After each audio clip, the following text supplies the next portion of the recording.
We are now well within the second half of this second season for the Sim Racers Edge Alpha Series, and we have come to the Irish Hills of Michigan and Michigan International Speedway for the Thomas Jennings Mission 22 Memorial 300 here on ESPN. Good evening, everybody. My name is Frank Marchese. Thank you very much for joining us here tonight.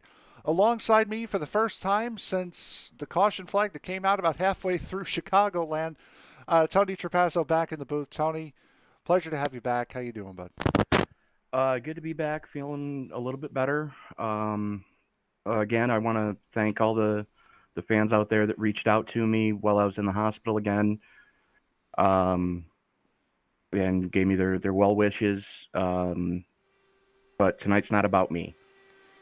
No, absolutely not. And we will get to that here in a moment as we are in the middle of this qualifying session. Right now, Brett Beasley has the fastest time as we see Johnny Antonucci finishing up his qualifying lap. Here's a face we haven't seen in quite some time. It is Mark Walker in the double zero, fastest car in practice.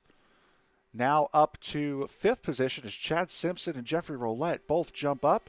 Mike Grandy Sr. jumping up as well as times are really starting to flood in here. Yeah, absolutely. Time's starting to flood in, and you know, cars coming fast and furious. It's Michigan. Expect three wide all night long. Expect guys to throw sliders coming off of four all night long. And if past races are any indication, I can guarantee you the apron's going to be out of play. So look out for penalties to be coming for sure if somebody tries to go down there. And we saw that last year here at Michigan, if I remember correctly. I think Mike Grandy Sr. had his win taken away here last year because he passed under the yellow line on the apron going through the big tri-oval here. So we know there is a precedent set as we see Paul Crumry put his number 3 Valvoline Dallara up into the 7th position. We'll take a look at William Fletcher now, who is just inside the top 10, running in ninth. This is really going back, looking back at the rest of the schedule here. This is, other than Indianapolis, this is the last big oval we go to, and probably best for the rest of the field. Only one more road course, that's Silverstone in 2 weeks' time. Yeah, it's going to be hard to beat Nate Siefker on a road course. It's been done.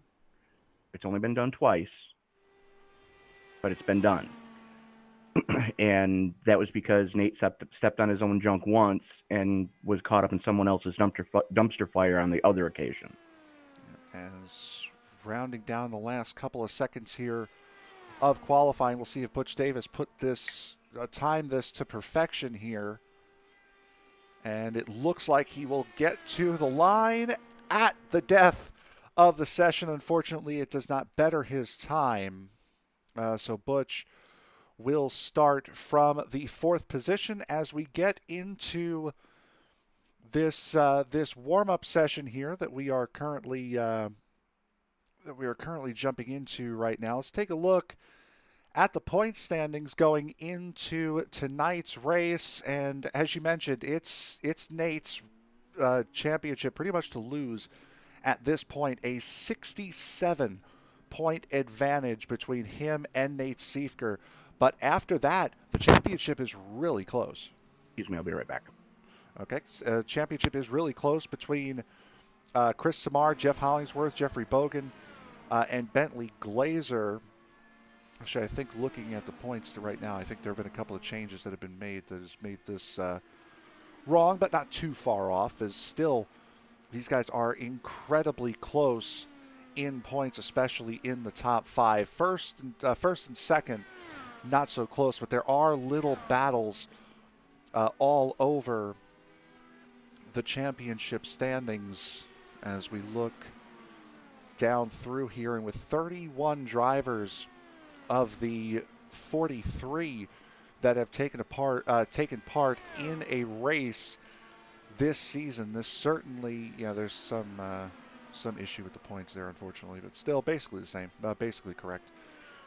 as we go through this warm-up session here.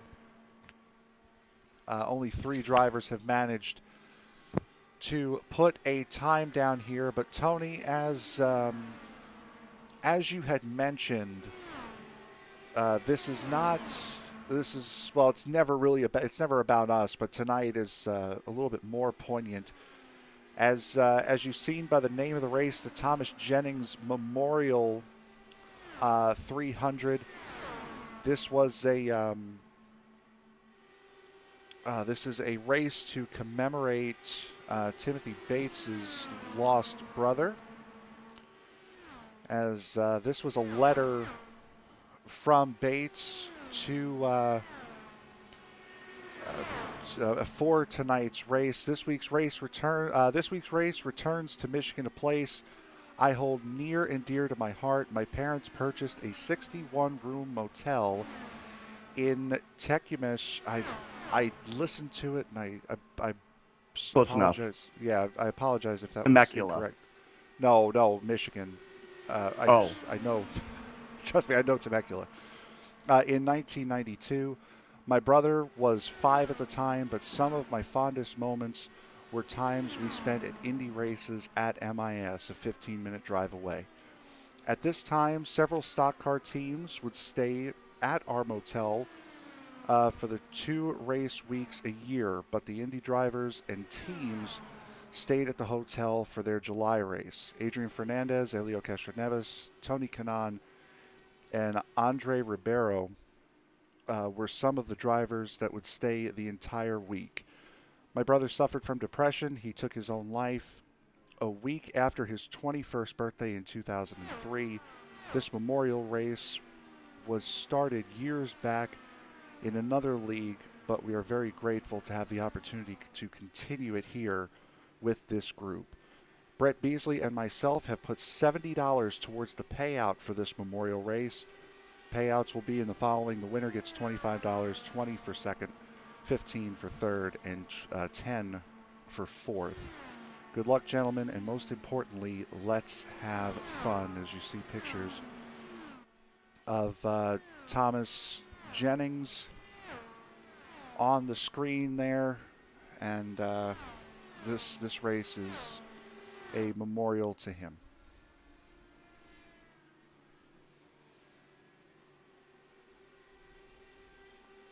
So as we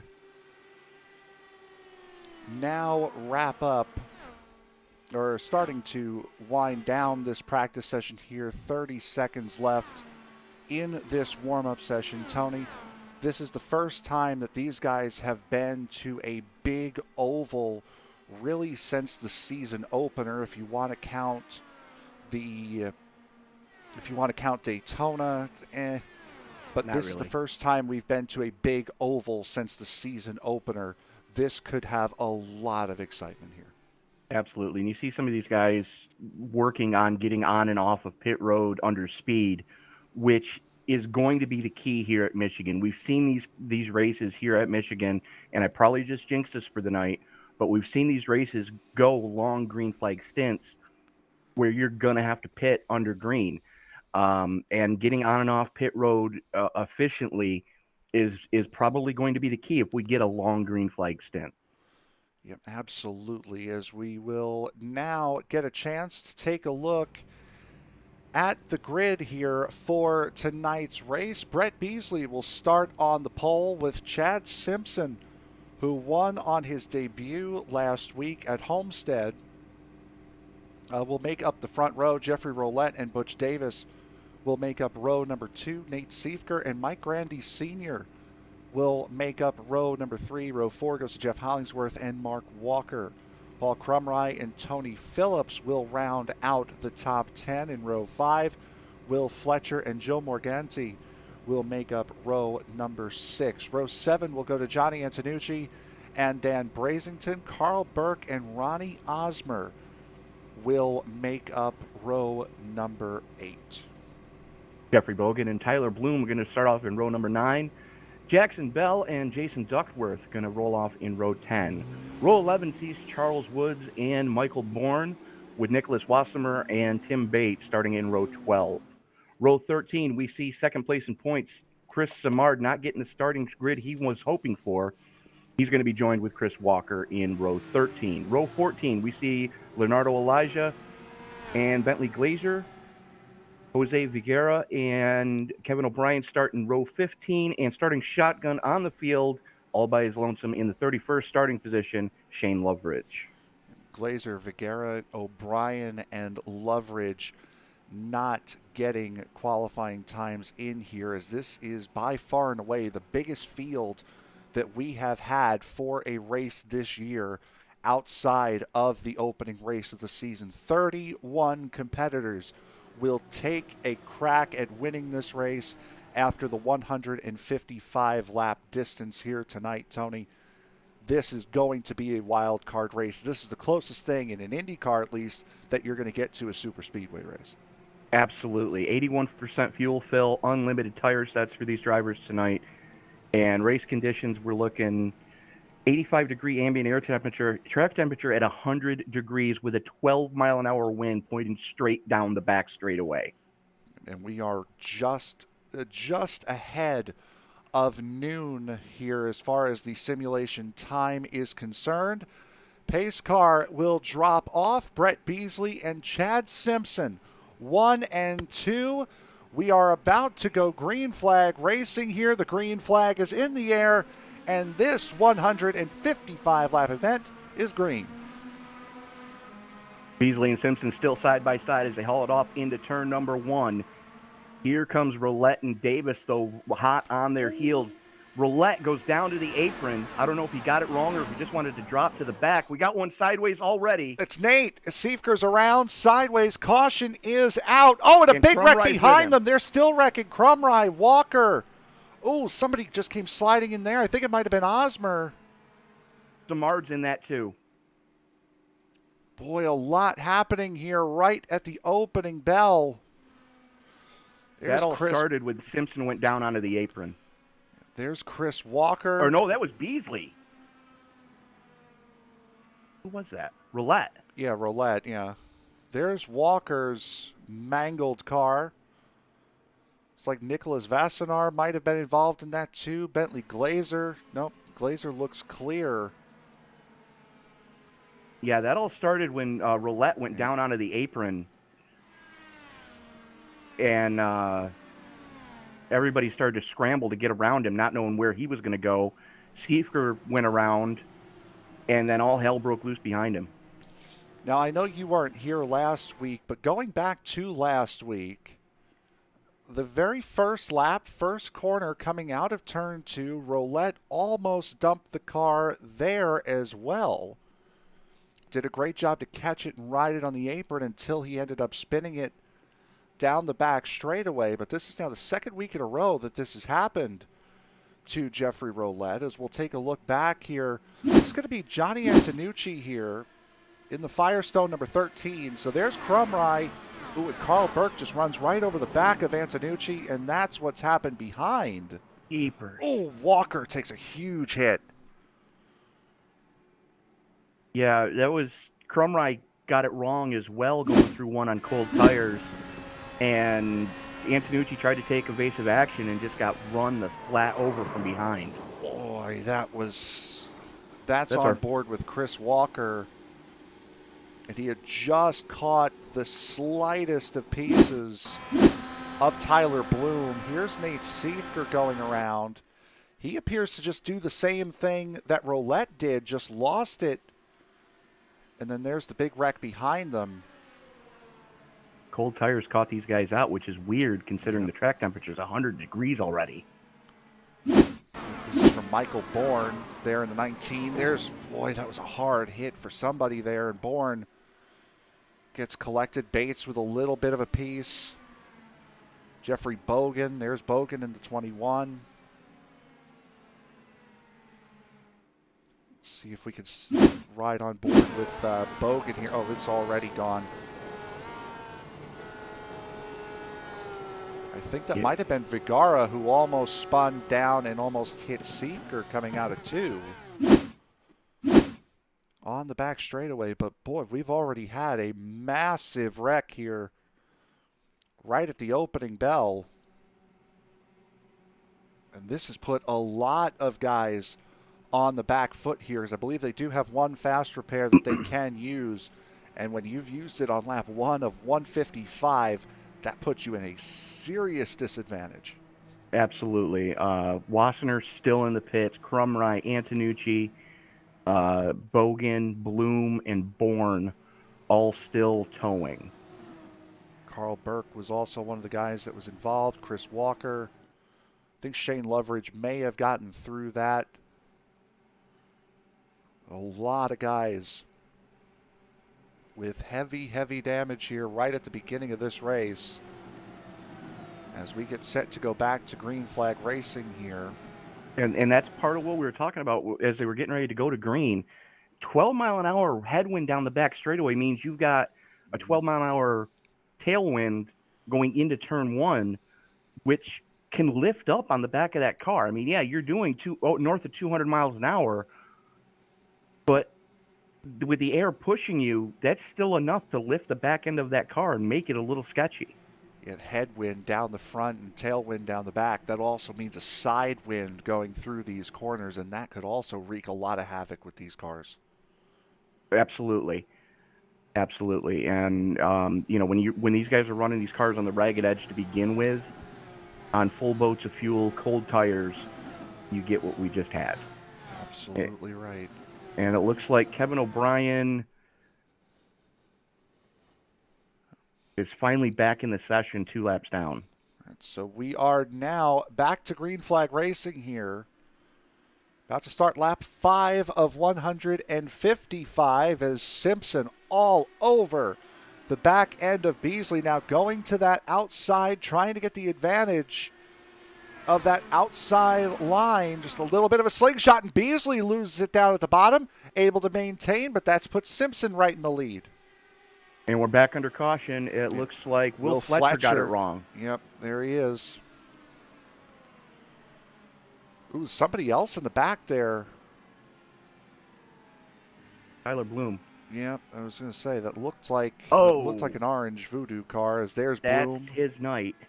Yes, it is. So Tyler Bloom, unfortunately, unable to complete a full green flag racing lap as he's trying to will that car. His night's over. He's missing left side suspension on that car, so finally tows it and says that's it. Here's what's happened to Bloom, and unfortunately, we're not gonna. iRacing's not gonna play nice, and he's already lost it there. But that is not what brought the caution out. What brought out the caution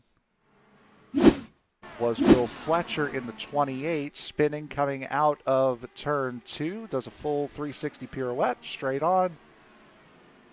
We may possibly be having an issue too, because there's a lot of guys blinking right now. And this was an issue last week. We did have, inside the first 30 laps, we did have that issue, the same issue that ended up postponing the beginning of the first attempt at Homestead. They got it righted incredibly quickly, right around the same time. I think it was lap 27 or so is when it happened last week. But after that, there were no issues. So this might just be an early session issue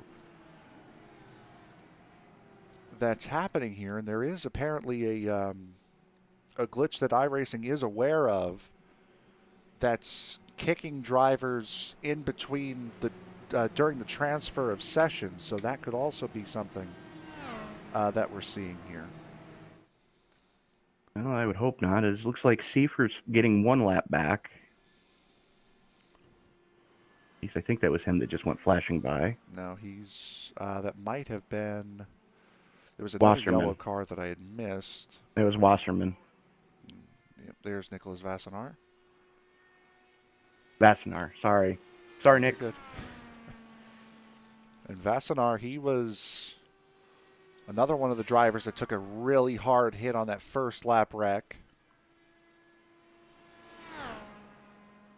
So he's down to his last car as well, is Vassenar. And Michael Bourne taking extended time in the pits, too, in the 19.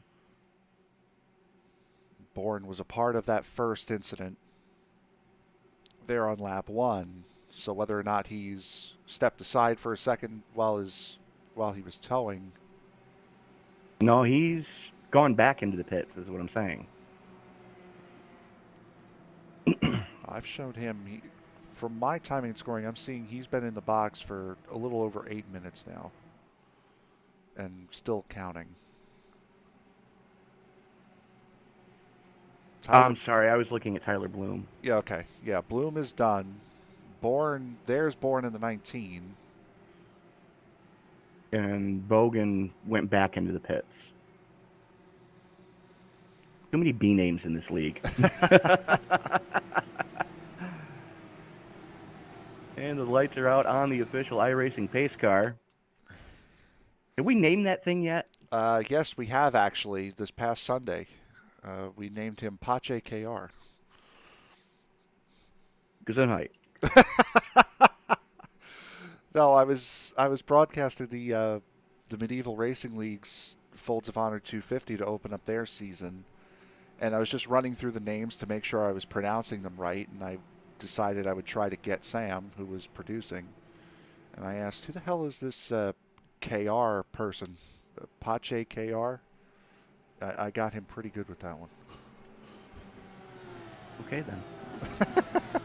As the field works its way through the 3-4 complex, Simpson has the button this time. He was able to edge out Beasley when the caution came out.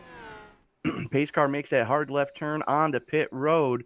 Simpson can go when he wants to, holds them down as they come to the to the start-finish line, pulls the trigger and gets a great jump. I got to think he's going to be a sitting duck by the time they get to the back straightaway, though. Yeah, and we've seen this so many times, especially around the ovals, as these top 6 have really broken away. Jeffrey Roulette really slow on the start as Tony Phillips trying to work to his outside. Joe Morganti in the 10 is there as well. Morganti will make the pass and now attempt to try to track down Jeffrey Roulette. Brett Beasley, just as you said, Tony, right back up to the point. Slingshot move going through 3 and 4. Beasley on the inside, Simpson on the high side. Now, Simpson, you got to give him credit. He's been running that high line since the inception of this thing. Now, granted, we haven't really had too many laps under anger yet, but he's doing what he can to try to save his tires early. Mike Grandy on the high side as well, and here comes Davis. Freight train on the high side trying to put Beasley behind him. Riding on board with Butch Davis right now as Davis working that outside line, trying to get that run. As Simpson goes back to the lead, that will leave Beasley and Davis to battle side by side. Mike Grandy in the 12 right there as well, as Beasley will now move up in front of Grandy as Butch Davis goes for the race lead. Davis with a power move to the inside, just full send it going into 1. Finally got some heat into those Firestone Firehawks, making it happen. As the last time we saw him in Victory Lane, I believe, was Indy? Yes, it was. It was the Indianapolis 500, so he certainly does know how to win these big track races. As we look off the back of his number 43, looking back at this mess of cars here as he has Beasley coming up behind him on the outside, Simpson coming up behind him on the inside. Look who's joined this battle. Jeff Hollingsworth has made this a 6-car pack up at the front.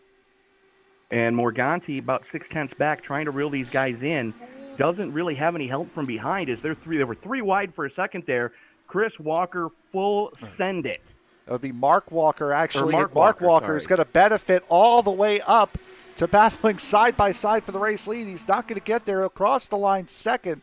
Walker in that 00, as we had mentioned, he has a lot of pace in that car. Was the fastest car in the practice session.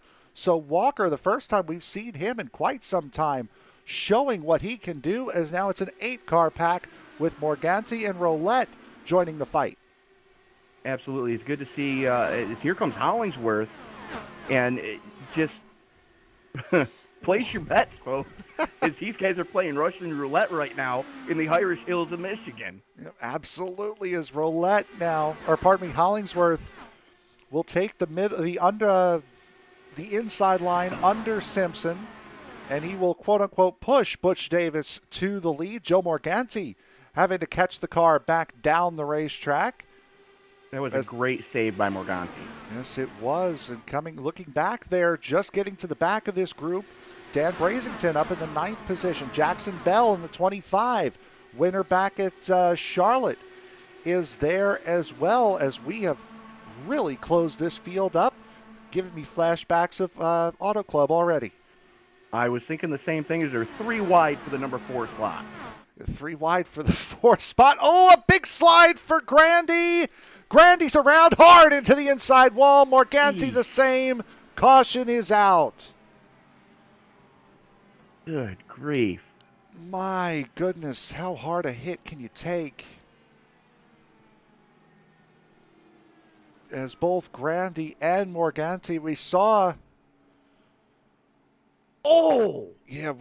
Morganti have a big slide and a big save coming out of turn 2 a couple of laps ago.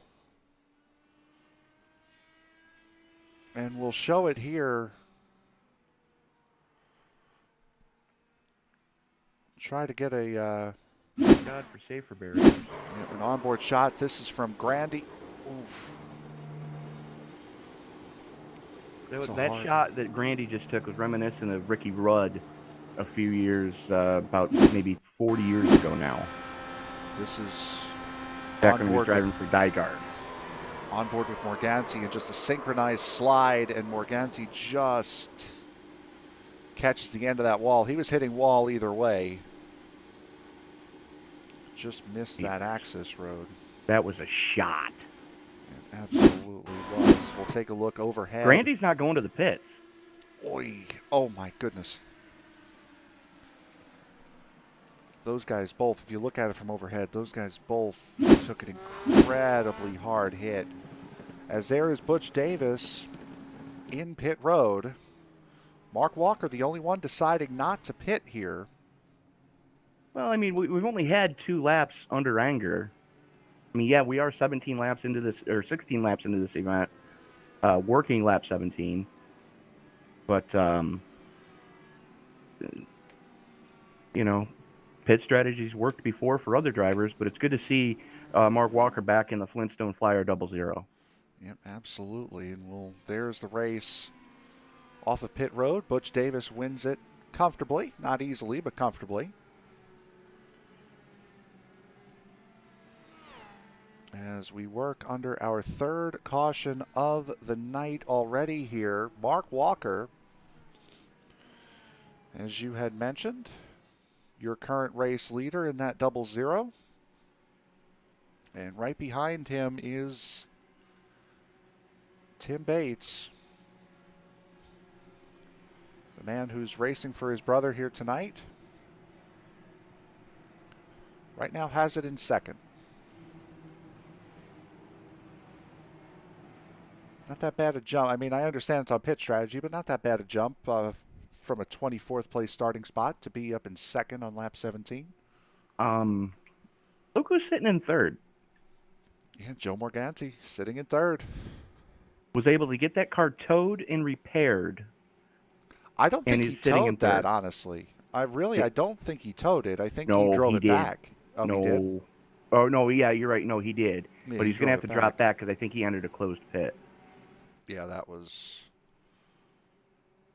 Or maybe not. So the top 5, as we expect it to be, is Mark Walker, Tim Bates, Joe Morganti, Butch Davis, and Brett Beasley, your top 5. Technically, only the top 2 did not pit under this most recent caution. The cause of this caution is up in 3rd right now. The rest of the field is in 4th on back. Well, one of the 2 causes of this caution. You're right. The cause of the caution is back in 23rd position. That is Mike Grandy. And he was able to limp it back to the pits, too. Yes, he was. As we see, that's Kevin O'Brien coming out of pit road now. And that's something you see a lot out of Kevin O'Brien. He'd rather see what's coming in front of him than get run over from behind. From my timing and scoring, though, I've got Kevin O'Brien completing negative .4 laps. So he's just coming out to begin this race. He's had bad connection issues Yes, tonight. he has. So as the field works its way around the outside of turn 4, we are about to get this race going once again. Mark Walker, Tim Bates, Joe Morganti, the top 3. As we get ready to go, there goes Walker. Green flag is back in the air. We are back racing here at the Thomas Jennings Memorial 300. As the field getting a little bit strung out, but I got to think that Walker's a sitting duck by the time they get to turn 3, as Bates is going to have a full head of steam and drafting help, as Morganti trying to weed his way through, got Butch Davis in tow as they haul it down the back straightaway. Yep. Nostradamus was able to get that prediction right last time. This time, though, not as much help We're for back Bates. under caution. Yep, we are back under caution. It's Grandy. It looks, you're right, it is Grandy again. Looks to be sliding off of turn 2.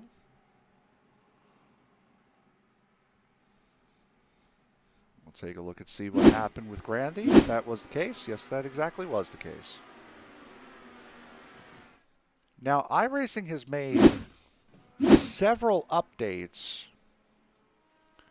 over the course of these last couple of weeks, as they usually do. Usually every Tuesday or Wednesday they come out with a brand new update. They just came out with one yesterday.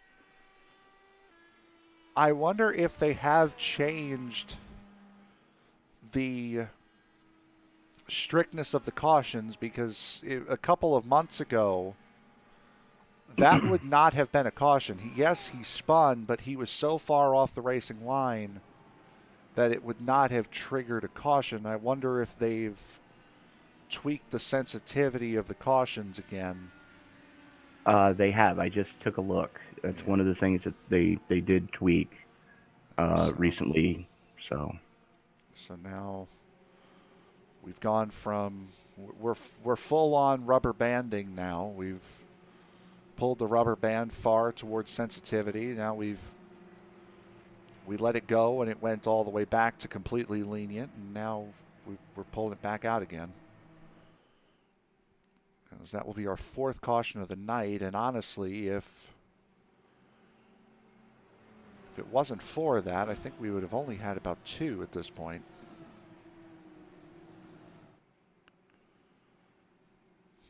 Just goes to show no one's happy with anything ever. do they have to be?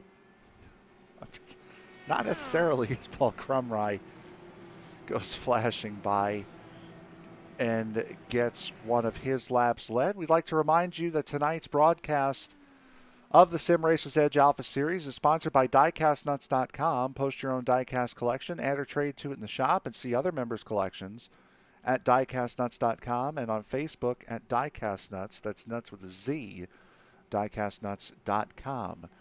And by Rocket Racing Setups. Rocket Racing Setups is one of the leading setup builders for the iRacing community. Find dirt and asphalt setups, tuning guides, fuel sheets, and much more at RocketRacingSetups.com today. Tonight's race is also brought to you by the series sponsor, Turn Racing, and by tonight's sponsor, Mission 22. And the series thanks you for your continued support.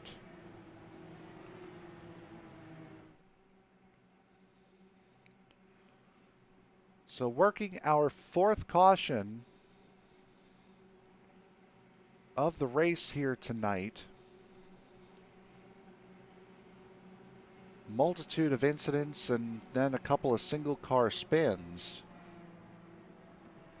Here we are just now getting across the 20 lap threshold, working lap 22 of 155, and it's a big track, a lot of room here, and it appears as though it's either the crosswind coming out of turn 2, or if it's something with the setup like it was at Chicagoland. There's something that these guys just aren't quite jiving with yet. I'm thinking it has a lot to do with that crosswind. That 12 miles an hour is a lot.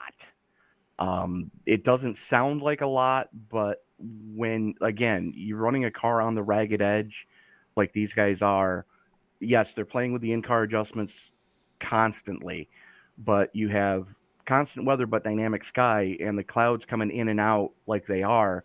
We're mostly cloudy, still 85-degree ambient air temperature, but the track temperature's actually dropped because of the lack of laps under anger that we've seen tonight. But I do want to say hello to everybody that's joining us in the chats right now. Absolutely. Don't forget to like, favorite, subscribe, share, turn on bell notifications so you don't miss a single action of racing here on the family of networks for ESPN. We got 2 races going on right now. We have this one, and if you're watching this one, we thank you very much. Love your comments in the chat as we go back to green flag racing here. Mark Walker Waited till the green that time. Yes, he did, and it's the fun part of being able to be the leader. You get to be unpredictable and mess up rhythms. Absolutely. As the closest battle right now is your battle for 7th. But Tim Bates with a head of steam coming down the back straightaway. The question is, can he get to Walker before they get to turn 3? The answer is going to be no. No, it is not. We'll look a little bit further back here. That is Jeff Hollingsworth battling with Jeffrey Roulette. This is for 7th, 8th, and 9th here. As Brazington gets into the wall just a little bit, is able to keep it straight. He's going to lose the position to Jackson Bell. Better than losing the entire car, though, as Brazington gets a little lucky. That's not going to make the father-in-law happy. Well, father-in-law is watching. We see you in the chat as well. He's going to lose another spot to Nate Siefker, and he's got Chris Simard there, and that looked to be Miguel Viguera. He's able to keep it straight. Caution stays in the pocket of the flagman. We stay green. And while we were watching this battle deeper in the pack, we saw that we missed the battle for the lead as still Bates happening. and Walker still going at it. It's still very much happening as Bates on the inside, Mark Walker on the outside. Butch Davis and Joe Morganti looking to throw their hats into the ring here as Chad Simpson and Brett Beasley looking to jump into this battle as well. There's Chad Simpson going to the inside of Beasley. That for the 5th position. Just behind them, Jackson Bell in the number 25, working his way up through the field, getting around Jeff Hollingsworth. Nate Siefker, after that first lap spin, starting to recover. He's running in 10th. I got to think Hollingsworth may have brushed the wall somewhere because he's definitely scrubbed off a lot of speed. I don't know. Maybe we can see Oh! something on one of the side pods. As that's Brett Beasley going for a slide, going for a spin, and the caution comes out. And that Turn is 2 is going to be the bane of existence for everybody tonight. Yep, it is. And that's right at that point where it goes from being a crosswind, starts the transition to becoming a headwind, and that will just push the back end of the car around as Brett Beasley. We just saw him battling with Chad Simpson a second ago. Now, the transition off the banking here isn't the easiest to do to begin with. No, and you add that heavy crosswind that these guys are dealing with, and the changing wind direction that they've got to deal with. Oy. Yeah, you end up getting that. Yeah, that was a hard hit. And every caution that we have seen tonight has been the same thing. Somebody has lost it coming out of turn 2. Yeah, and that's one of those hits that we'll show it again right on board with Brett Beasley. He's trying to correct it, and that's one of those hits where if this were real, you're in a lot of pain after something like that. Yeah, that's definitely a thank God this is a simulator moment. And we've got some takers going down pit road. We've got a lot of guys staying out. Yeah, these are guys, Mark Walker in, Brett Beasley in, Tim Bates in, Joe Morganti in. These are guys that did not pit under the first round of caution flags. And a lot of guys towards the back of the field, and this will cycle Butch Davis back up to the race lead.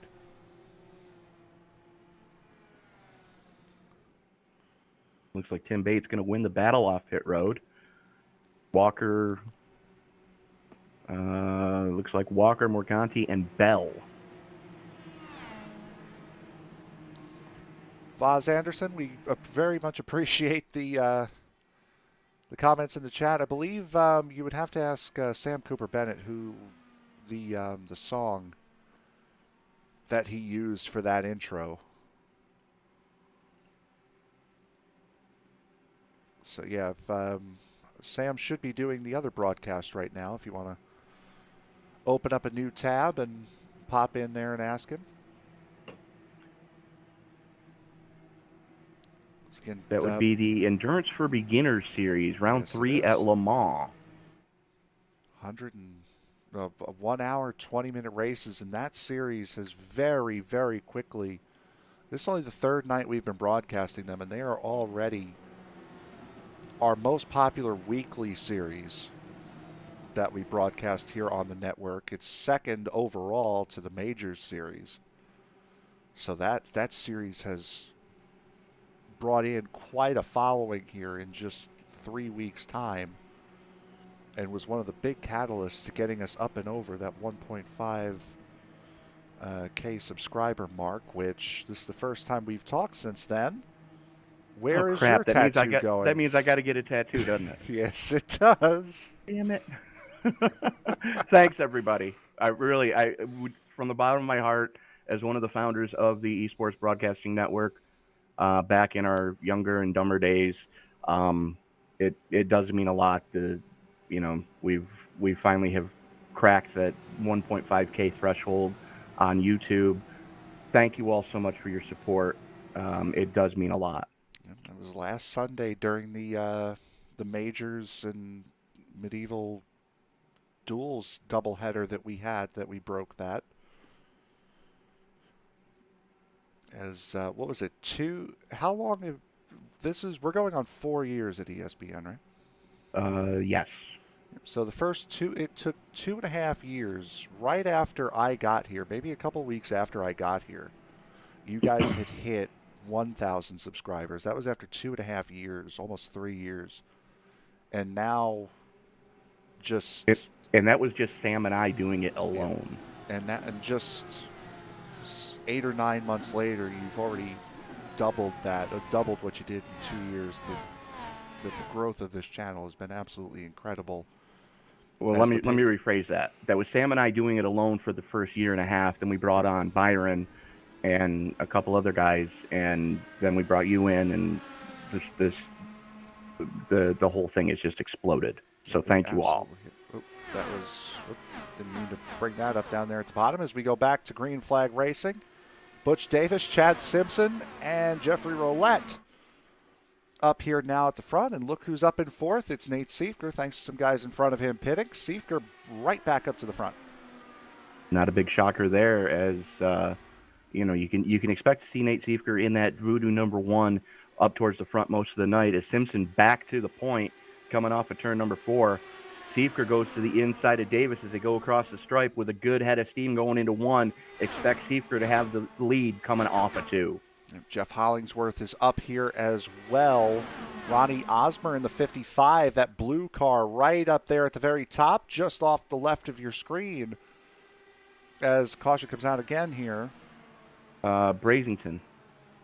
Oh, Leonardo Elijah in there as well. Tim Bates is in it as well. There's Bates, number 6. Oh! Take a look. Here we go. Let's see what happened here. This is between Bates and Elijah, and those two just get together, and Brazington gets hooked right into the fence. Yeah, Elijah just went up into the left rear of Bates, and Brazington absolutely nowhere to go. Heartbreaker for the driver of the number 29. Going to go on board with Brazington here eventually. He's already in the wall there. We'll take a look on board with Bates. There's a couple of really hard hits, and at a track where your basic speed is as fast as light, you're not going to get too many soft hits here. No, as a matter of fact, if I'm not mistaken, this was actually one of the first tracks that they tested the safer barriers at. Mm-hmm. And it's shown since they put them in that it's a good thing that they have put them in. Everybody in the top 6, except for Nate Seifker, came in. Ronnie Osmer stays out. Chris Simard stays out as well. For the first time in quite some time, Chris Walker, we could say, is up in the top 5. Chad Simpson, Butch Davis, Jeffrey Roulette, Jeff Hollingsworth, and several others bring it down pit road.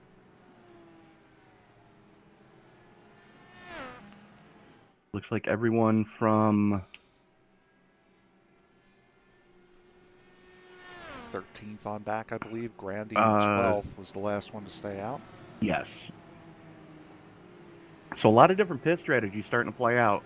You got some guys that are into the teens on their tires. You got some guys that only got 5 laps under anger, and from Chad Simpson back, everybody else went down for Mr. Feelgoods and the Fresh Tank and Go Fast, as we are working lap 33 of 155 here in the Irish Hills of Michigan.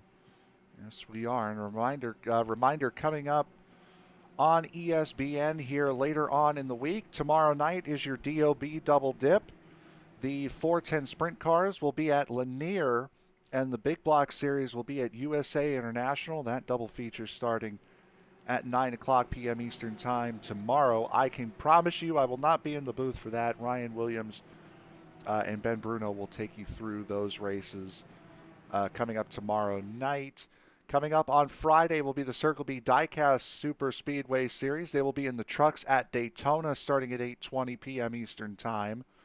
And then on Saturday, we'll find the E-Formula 3.5 Series. They will be at a track you don't really see all that often run in leagues on the iRacing Sim. Virginia International Raceway, VIR, the road course, Beautiful at track. 1:30 p.m. Eastern Time. And then round number 2 for the Medieval Racing League, they will be at Phoenix in the Gen 6 Cup cars starting at 8:10 p.m. Eastern Time coming up this Sunday night. So a lot of great racing and a big variety too, especially for tomorrow night.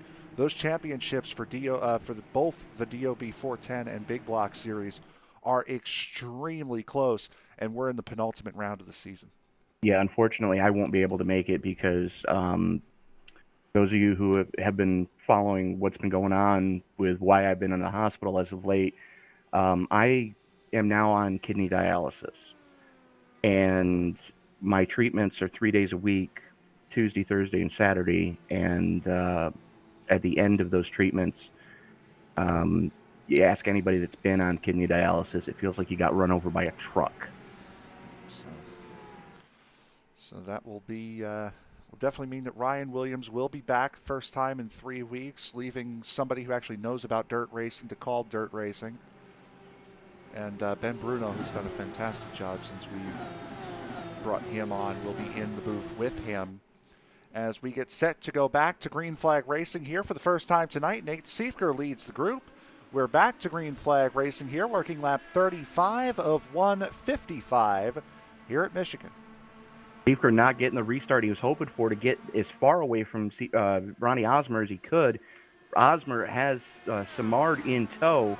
I got to think Seifker, like I've said before, and here we go, Osmer with a head of steam going into turn 3, look for a full send it, and to the inside goes Osmer in the 55. We're back under caution.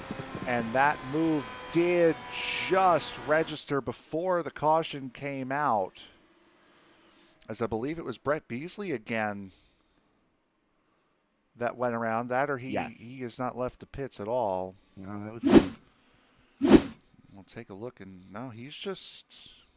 Beasley's just coming into the pits by the time the caution comes out. Possibly Kevin O'Brien. So we'll take a look and see what happened with Kevin O'Brien, if it's available, and unfortunately it's not. So not going to be able to see what happened to bring out, I believe, caution number 7 of the night here already, and we are still south of 40 laps in. Now, the last time we were at a racetrack with an interesting amount of wind was back at Chicagoland, and a race that these drivers would sooner forget as the lead pack that did not come in, or at least Nate Siefker does. So it appears as though everyone has fallen under the same strategy of do the opposite of the one car. Everybody except we got some takers. Samard, Crumry, Walker. Morganti's in as well, Grandy. So, And still, wow. Seifert got his pit in all wrong. yes, he did. And there he is right there, trying to back his car back in. Take a look and see what happened with Siefker's entry. We'll go right from the very, we'll start this transfaction right from the very beginning. As he brings it down pit road, a very long pit road here at MIS. Looks like he's got a little too much back brake dialed into that thing. And we're gonna find out here in a moment as he's turning into his box now, and I think he thought he was a box further ahead than he was, because that's what it looked like. He would have been braking there to go into Butch Davis's stall. Kind of realized where he was and then just locked it down, and he's still sitting in pit road. That was kind of weird. Could possibly have been a pit road speeding penalty. So there would have been no other reason for him to just sit there, because you yes, don't get he a was penalty doing for 75 at the line. Yep, so there you go. So speeding on entry for Nate Siefker. Once he finally cycled himself back up to the front, he then puts himself right in the back again. Now, mind you, the pit speed or pace speed is 70. Pit road speed is 55. So that is, he was speeding on all counts there. Yeah. But Osmer, Chris Walker, Carl Burke, Jackson Bell, and Mark Walker rounding out your top 5, as it looks like the lights have gone out on the pace car. Yes, they have. And of the drivers that were up towards the front right at the beginning of this race, Mark Walker is the first one of those drivers running in 5th. Chad Simpson currently sitting in the 7th position, Butch Davis in 8th. Hollingsworth, Roulette, and Woods behind him. That's, 7th through 11th. The one person we neglected in that whole thing, Will Fletcher. There he is, running in 6th. Give him a little name bar as an apology. Sorry, Will. See, Will's one of those ninjas. You know, he'll sneak up on you and go, "Where do you come from?" Even when you're sitting there looking at him and timing his score, yeah, I know, right? As if he's not there. The pace car gets ready to turn off here. Once again, Ronnie Osmer will lead them down. Chris Walker in 2nd. Osmer's first attempt leading a restart, and we are back green flag racing here. Hopefully we can get a run in. Well, the question is, how much longer do these guys at the front maintain? Most of them got 20 or the top 3 have 20 plus laps on their tanks of fuel, and there's only an 81% fuel flow. As Walker was a little bit sideways, had to chase it down the hill going through 1 and 2. Yeah, we've seen that a lot here as Walker, one of the drivers that is on tires back from lap 16. Chad Simpson now getting around Mark Walker in that number 42. Jackson Bell there as well. Hollingsworth and Fletcher almost coming together coming out of turn number 4. Hollingsworth has the position. Will he be able to keep it, though, is going to be the question. As Fletcher, now, as Roulette now makes a move on Fletcher.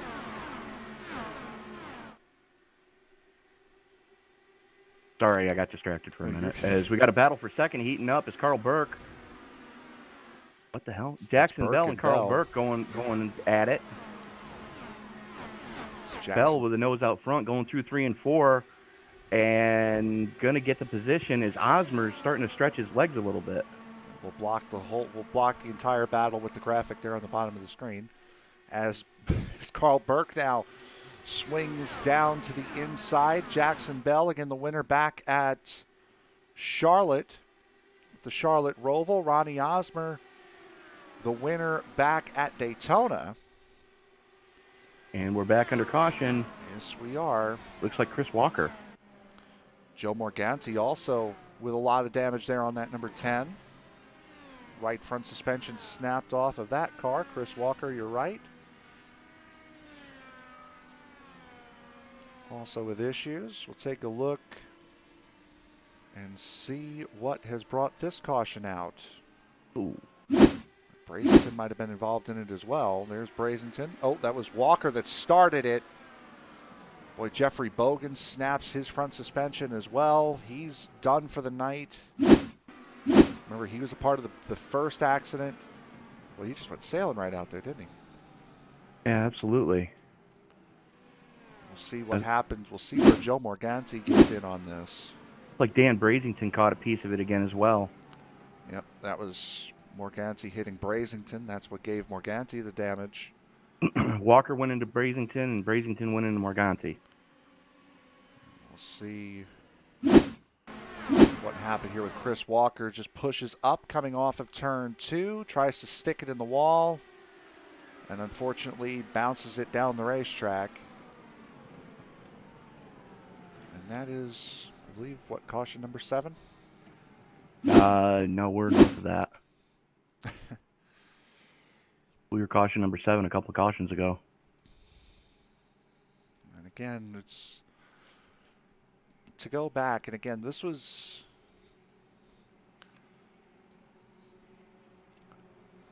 another oval race. The last D-shaped oval we ran was back at Chicagoland 3 weeks ago. A race that everyone here in the series would much rather soon forget. 16 cautions, 63 of the 200 laps that were scheduled that day were run under caution. This particular race may time out. You would have that on your end. I don't. Well, I'm looking at it right now, and if they don't tighten it up, we may time out. Yeah, we're at the. I don't know what the time. What is the time limit on 3. this? 3 hours. Yeah. And we're an hour in. We should be okay. Well, 45 minutes in. We should be more than okay.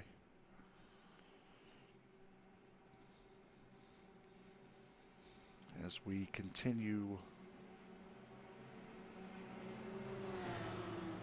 around here, let's take a look one more time at the points scenario going into tonight's race. Again, these points I didn't realize are a little off of what they actually are. However, there's no big changes. Like Samard's not actually 10 points behind as compared to 63 or 67 rather.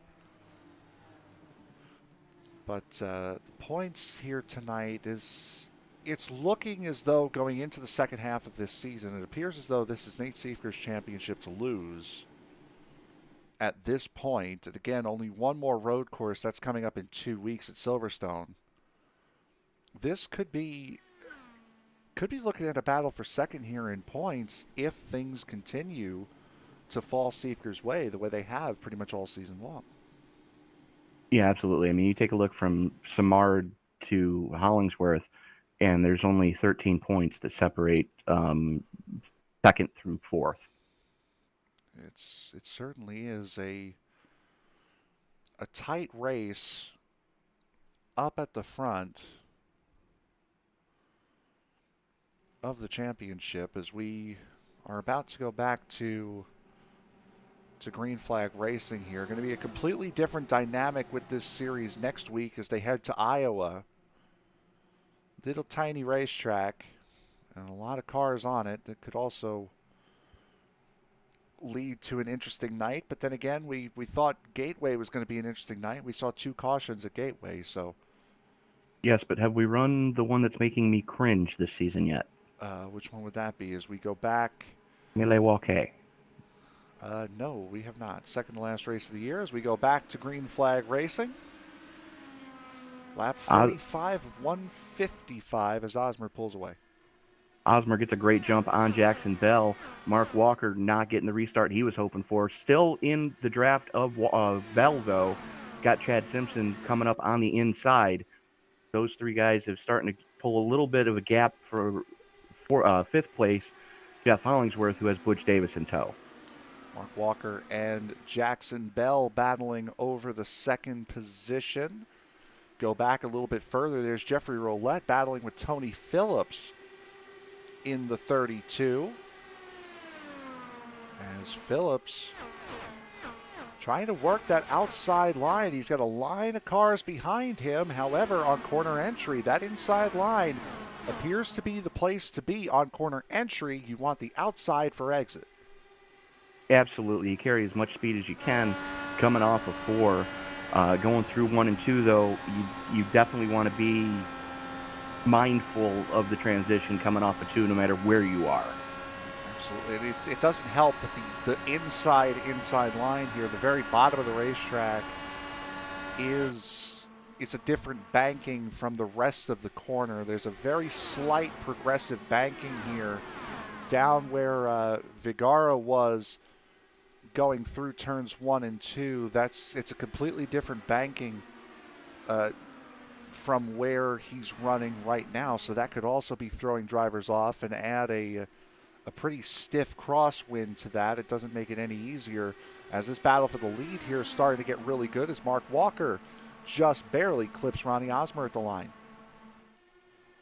Absolutely. As these guys, no quarter asked for, no quarter given, as there was 10 1,000ths of a second between the two of them at the stripe. Give the nod to Osmer as Walker now with about a car length and a half lead, and here comes Hollingsworth with a shot out of a cannon going into 3. Yeah, and you saw right off the back of Walker's car there, the 55 had to really check up. He couldn't jump down to the inside like he wanted to because Hollingsworth was there already. Jackson Bell squeaking up onto the outside line, making just enough room for his Dallara IR18 on the outside line. 3 wide going through the corner, coming out. Boy, Hollingsworth and Bell get close to that wall. Worst thing you can hear your spotter say in this sim is 3 wide, you're the meat. Absolutely, and Walker has come out of that, however, with the race lead down at the other end of the racetrack as Hollingsworth now will jump down into the draft. Walker will slowly walk him up the racetrack. Nothing too aggressive about that as Hollingsworth trying to block off Jackson Bell for the race lead. Osmer in there. Chad Simpson about to poke his nose in that battle as well. And here comes Chris Simard up 19 spots from where he started after setting a time only 2/10 off of pole, put him back in the mid-20s for this race. Yeah, you could tell the guys that were actually using the apron during qualifying, the guys that weren't. Now, that's something they can't police during qualifying, but it's something they're definitely keeping an eye on during the heat of competition like we're in right now. Absolutely. And you got to wonder, how much more does Ronnie Osmer have in the tank as he's 34 laps into this fuel stint? Yeah, we'll take a look at the pit stop lap times here. Keep an eye. Ronnie Osmer last came into pit on lap 16. Bell and Walker came in on 27. Hollingsworth on 32. Simard, in the best shape out of all of them, came into pit on lap 36. So a plethora of different fuel strategies here right up at the front of this field here as Hollingsworth and Bell both working the outside line trying to get around Ronnie Osmer. Now, we've had enough laps onto the tires that some of these guys are going to have to start really wheeling these things. They're going to have to get up on the wheel and really manhandling these cars because as the fuel burns off, these cars get real ornery. They absolutely have been, especially lately as Jeffrey Roulette loses a position to the 40 of Charles Woods. Looking up, Nate Siefker now getting back into the top 10 as he battles with Paul Crumry for that 10th position. Tony Phillips taking a little look on the inside of Jose Vergara, actually losing it, and there they go. Crumry, and a big hit on Phillips from Roulette, who had nowhere to go. Caution is out. And that's going to end both their nights because they've already burned their quick repair. But Phillips had that wiggle out of line right as that had started and tried, I don't know if he tried to get back up or if Crumry tried to go down. Oh, my goodness, Roulette had nowhere to go there. We'll ride on board here with Tony Phillips. Boy, no, that looked a little bit of net code, but it also looked as though Crumry was working his way down the racetrack. Take a look now. This is from Jeffrey Roulette. Get ready for this impact. Do I have to? I'm scared. This just comes right up the track. He has nowhere to go. It's a hard hit at what, 170 to be generous, conservative there. No, that was more than that. He was north of 200. He had absolutely nowhere to go. He didn't even have time to touch the brake pedal. I don't even think he had time to roll out of the gas. No, he did get out of the gas there on that, at least from what I was able to hear on that replay as we go down into the pit stall. Jackson Bell appears to be the first one who will come out of pit road. Hollingsworth, Osmer, Samard. Actually, Mark Walker didn't actually stop in his pit box. So Mark Walker drives through. He will lead another lap in that 00. And while we are under caution yet again here, we will take a quick break. We will be right back. You're watching the Sim Racers Edge Alpha Series from Michigan International Speedway right here on ESPN. Don't go anywhere.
You are watching the Sim Racers Edge Alpha Series, the Thomas Jennings Mission 22 Memorial 300.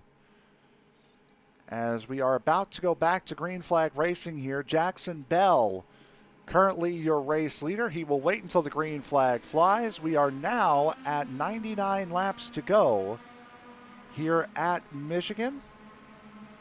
Green flag back in the air. Bell, Hollingsworth, Osmer, and Simard with Simpson rounding out the top 5. And already Hollingsworth goes to the lead. Hollingsworth on fresh tires, making it happen, going through 1 and 2. Looks like he's going to bring Osmer with him as they haul it down the back straightaway. Simard with a head of steam as well as Osmer moves up to block Jackson coming through 1 and 2. Here comes Simpson to the inside of Simard. Simpson really burst onto the scene last week, winning on debut at Miami last week. They're starting shotgun on the field, too. Great fuel strategy. Had to start from the back there because, again, they reset from the running order on lap 30 from the initial attempt. Simpson, starting second here, so he has really put a stamp of authority here on this series in just the race and, say, third that he's been in. Yeah, absolutely. I mean, you take a look at the rest of the field. He is one of only 2 drivers with a 4.99 safety rating. It's as high as you can get. Without going to a pro license. Absolutely. As we look back through this field, everyone's starting to run single file here a little bit, but that really has not been the problem here. It hasn't been the side-by-side racing that's been the problem. A majority of the cautions that we've seen have been single car incidents, so guys just losing the back end of the car, especially coming out of turn 2 and hitting the wall, causing cautions. It really hasn't been the racing. We've seen 2 incidents of the 8 that we've had here in the early going of this race that were caused by one car touching another. Yeah, absolutely. I mean, it's definitely not. It's not the driver's skill level. It's the sim is throwing curveballs at these guys left and right, and for what it's worth, they're handling it as well as they possibly could. As we've got a 4-car breakaway at the front with Bell, Osmer, Hollingsworth, and Simard. These guys are battling, jockeying, seeing which line they want to take. 3 wide for the race lead. Hollingsworth on the inside, Jackson Bell in the middle, Ronnie Osmer on the outside. And they get it all sorted out as now Osmer will jump to the inside of Jackson Bell for the second position. Hollingsworth leading them away. Nate Siefker, however, coming right back in that number 1. He is up into the 8th position, now looking for 7th on Butch Davis. Absolutely. These guys just throwing haymakers at each other because they know you've got to make up track position whenever you can. And the guys that are good at working the draft, Hollingsworth, Bell, Osmer, Simard, they're making it happen right now. They absolutely are. And here comes Siefker. Siefker on the inside now, battling with Vigera for the 5th position. Now Simpson actually taking it to Nate Siefker, and Simpson walks right around the outside of the number 1. 3 wide again for the race lead. Jackson Bell, Hollingsworth, and Osmer. Osmer's the one that's going to lose out, but he's going to swing right to the inside of the racetrack. He's got the lead going into turn number 3, and he's clear of both competitors. Well, Osmer did a very veteran move there going into 1 and 2. He saw that he was going to be 3 wide, stabbed the brake just a tick to scrub off some speed, and then used the draft in the middle of the corner to slingshot down the back straightaway and lead another lap here at Michigan. As close as you can get to an actual view of what Jackson Bell is seeing right here, just perched right over his left shoulder on the headrest, and you can see Osmer right out there in front of him. How much control he needs to have over this car. And also running in 6th gear, which is surprising. You get a little bit more power out of 5th. Use 6th gear mostly as a fuel saver and also to get that slingshot that he's got right now going into turn 1. Absolutely, using the draft to perfection. And you can tell the guys that know how to work the draft and the guys that aren't quite as proficient in cheating the air as Simpson He's saving fuel, and he's not overtaxing the engine like some of these guys are. See there on the graphic on the side of your screen there, only it's it's overcast here, certainly 85-degree ambient.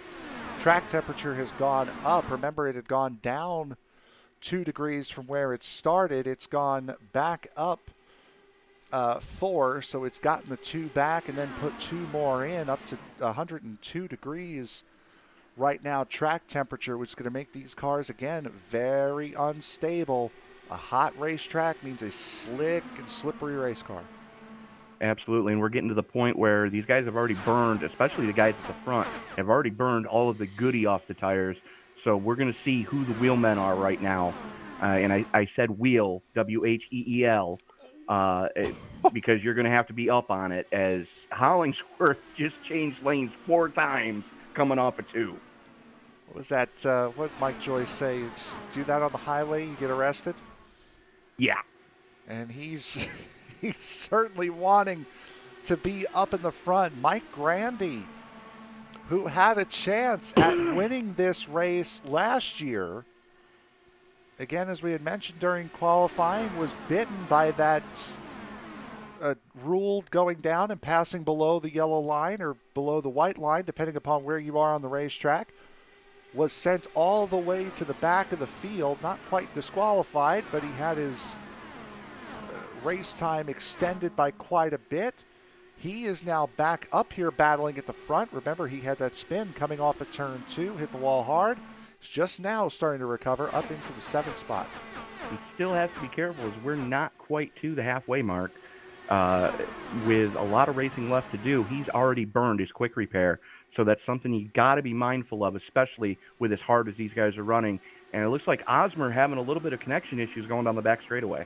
It might have done, as he's up on that outside line. Jackson Bell still battling with Hollingsworth for that race lead. Hollingsworth's going to cross under him, and Hollingsworth will lead the lap. And every single time you get a chance to do something like that, you're learning for the end of the race. If you're in that situation, this is how far back I need to be. This is the kind of run I need to have if I just want to clip him at the line. And this is why Jeff Hollingsworth has a competition rating in iRacing of 4,679. That is the highest in the field of any competitor. And the only one that rivals him is the 42 of Chad Simpson. Not that far off. I can't quite remember the exact number you told me before, but I know 4361. Yep, so about 100 off. 300 off. As Osmer goes around again, losing it coming out of turn 2. And the wind catches another one. Yep, the caution comes out. Unfortunately for Osmer, he doesn't hit anything. Kind of did what we saw Siefker do earlier on tonight. Code Brown to the 55 pit. Yeah, we're going to take a look at it here. Battling for the lead, and you know what? It's a combination of the wind, and as I had said, that very bottom line, right on the line, has a different banking to it, and he started to lose it just as he was starting to feed up and off of that banking. Yeah, absolutely. The transition here is just... You've got to respect this track every lap, because if you let down your guard for 1 minute or 1 millisecond, it'll bite you. And add to that a 12-mile-an-hour wind that these guys are having to deal with, and 17 laps under anger on the tires, and they've burned off that much fuel. Expect to see everybody go down pit road this time. I would be surprised if we see anybody stay out right now. That was the longest run we have had here tonight. Mm-hmm. Lap 54 is the last time these guys have come into pit. Now make it lap 72. So only 16 laps in anger on these tires, and it's starting to feel like the Brickyard 400 in, what was it, 2008, 2009? Yeah. Where you don't want to put more than 10 laps on a set of tires. Yeah, absolutely. Or the U.S. Grand Prix 2005. Yep. I went there. Go ahead, get your hate mail coming, folks. That's Tony Trapasso, ESPN Towers, Auburn, New York, PO Box OU812. Hollingsworth just barely beating Jackson Bell out. Nate Siefker gains a couple of spots on pit road, so he has essentially recovered from his pit road speeding penalty earlier on tonight.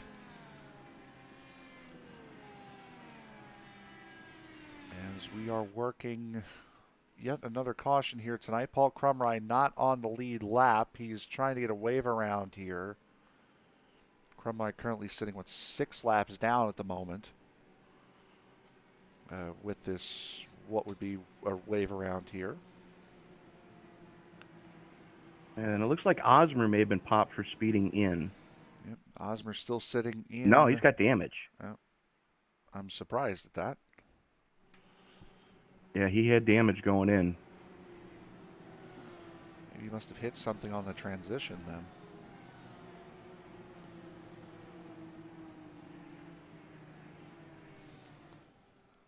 So as we, bless you, as we work under caution here on lap 73, about to tick over to lap 74 at the line here. Once again, we'd like to remind you that coming up tomorrow night will be a dirt doubleheader, the penultimate round for both the 410 Sprint Car Series and the Big Block Series for the DOB. The 410s will be at Lanier tomorrow night, and the Big Blocks will be at USA International. That double feature starting at 9 p.m. Eastern Time. On Friday night, Sam and Byron will be in the booth for the Circle B Diecast Super Speedway Series at Daytona in the trucks starting at 8:20 p.m. Eastern Time. Myself and Jake Sperry will be in the booth on Saturday for the E-Formula 3.5 Series at the Virginia International Raceway, VIR, at 1:30 p.m. Eastern Time, round number 2 of the E-Formula Series, season number 3. And coming up on Sunday will be round number 2 for the Medieval Racing League at Phoenix. That broadcast to start at 8:10 p.m. Eastern Time. We'd like to welcome you all who are flipping back and forth between this race and the Endurance for Beginners round number 3 at Le Mans. I believe those guys, if they're not done, they are certainly close to being done over there.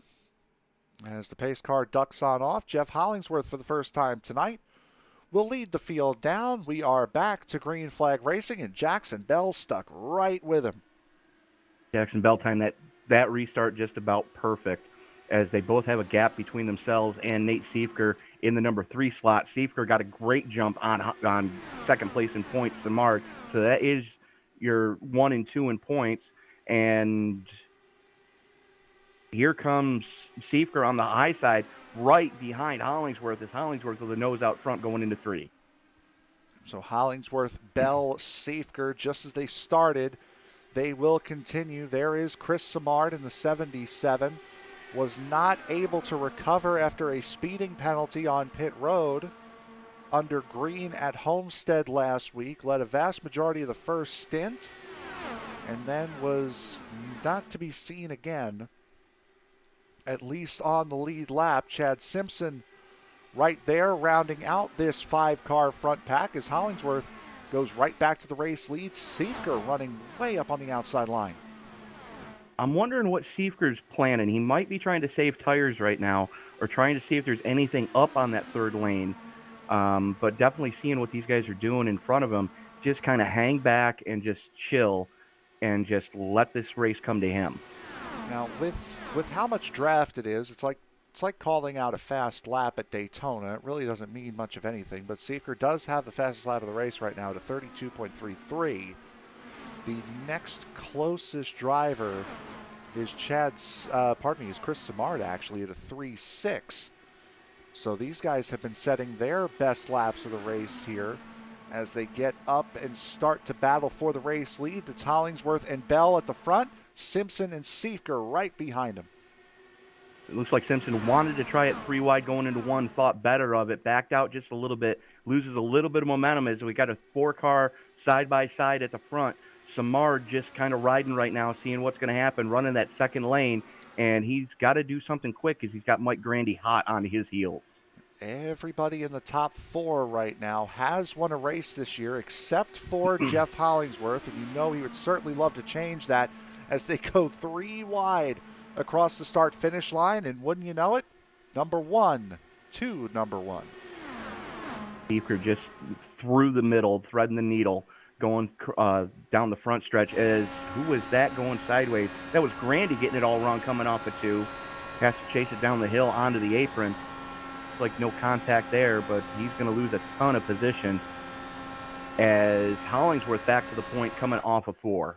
Yep, as we just saw him get passed by Nate Seifert, we were able to see Grandy in the far distance there on that onboard. Seifert back to the race lead with Chad Simpson right behind him. Look who else has joined back in this fight. Butch Davis in the 43 has returned. Brett Beasley as well has gotten himself back up here. And a man we have not mentioned all night long started 28th position tonight. He is up into 8th. Bentley Glazer in the 87 has now made an appearance in the top 10. Now, Glazer's one of those guys that we know knows how to work the draft, as he's run a lot of stock car stuff, and you live and die by the draft in those cars.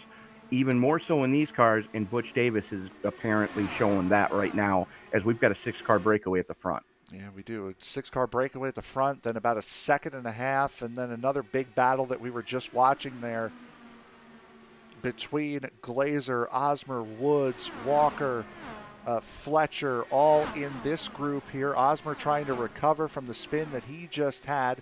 And again, you mentioned Bentley Glazer running a lot of stock car stuff. Winner of the Western States race at the Nashville Fairgrounds last night. The pilot of the 87 here tonight, running right now in 11th, as he appears to be just biding his time, being about as patient as you could possibly be, as he watches Fletcher, Walker, and Osmer. As Osmer gets into the wall, Osmer has broken that right front suspension on the 55. We stay green, but that could spell disaster for Ronnie Osmer. That's going to be his night, I think. See, that's steering. I'll keep an eye on him, but I think he's already burned his fast repair once, as he has definitely got a lot of suspension damage on that 55. See, he is full right-hand lock just to keep that car going straight is Ronnie Osmer, and that's, remember him saying it last year after he finished second at Road America. If he could just limit the mistakes that he makes, he could be a threat. And we saw it here with him winning Daytona this year. As boy, this is a hornet's nest up here at the front. But it's self-inflicted wounds seemingly every single week for Osmer that takes him out of these races. And he did have his fast repair still in his pocket. At least that's what it appears to be, as he's only going to lose 1 lap having to go pit under green like that. Hollingsworth, though, battling it out with Chad Simpson. Simpson to the point right now as they haul it off into turn number 1. Yeah, this has been an incredible battle here. The top 7, Simpson, Hollingsworth, Seifert, Davis, Bell, Samard, Beasley, all up here in this group, all mixing it up. 2 seconds behind them is Mark Walker, Will Fletcher, Bentley Glazer. You could. Yeah, you know what? We'll be charitable here. We'll throw Jose Viguera in this battle as well here at the back of the top 10.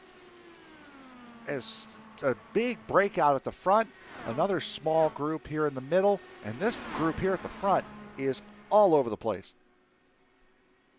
Yeah, no quarter asked for, no quarter given, as these guys are just hammering tongs at each other right now, trying to get every position that they can, trying to lead any lap that they can. As Simpson with a nose out front coming through 3 and 4, Hollingsworth washes up the track, has to chase it up the hill in front of Jackson Bell. Bell going to get a slingshot coming off of 4, and Bell to the point as they haul it off into turn number 1. I am very much Butch Davis right now. As we ride on board with Butch, I would want no part of this. I'm seeing these guys swinging around, changing lanes. Look at the slice there from Three Hollingsworth. wide. I don't want any part of this as he's seeing 3 wide right out in front of his aero screen. This has been an absolutely crazy race up here at the front. Again, a la the very first race for Sim Races Edge at Auto Club.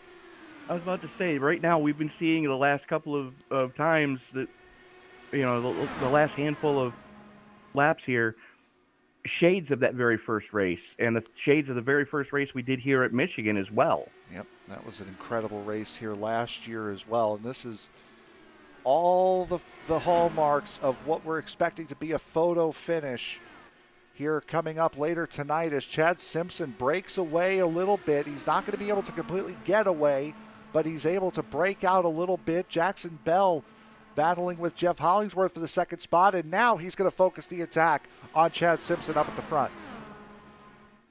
Simpson and Bell side by side. Oh, Hollingsworth! Hollingsworth has to chase it down the back straightaway.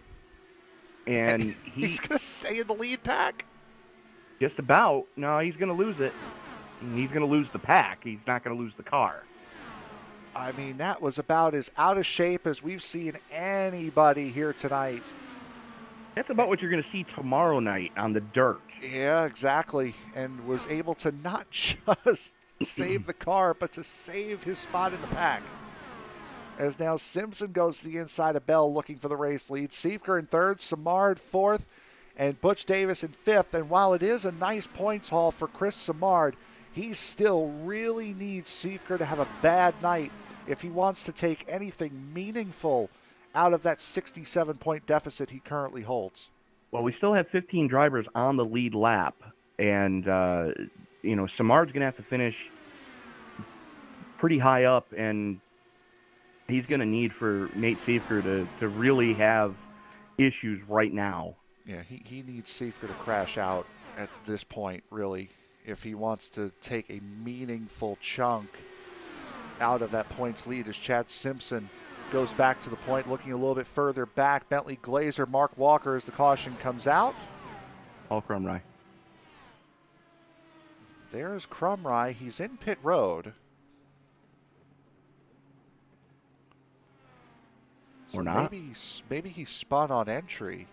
No, he's... It wasn't him. We saw Charles Woods. Oh, Charles Woods there. Oh, with damage, but he had come into the pits a while ago, so we had he's missed what been in happened pit to the 40. Over 3 minutes. Yeah. So while we try to siphon through and find out what happened there, I don't see what the caution was for. it's always a good sign. Love those phantom debris cautions in real life, and it is a simulator after all, so I guess we're simulating a phantom debris caution here.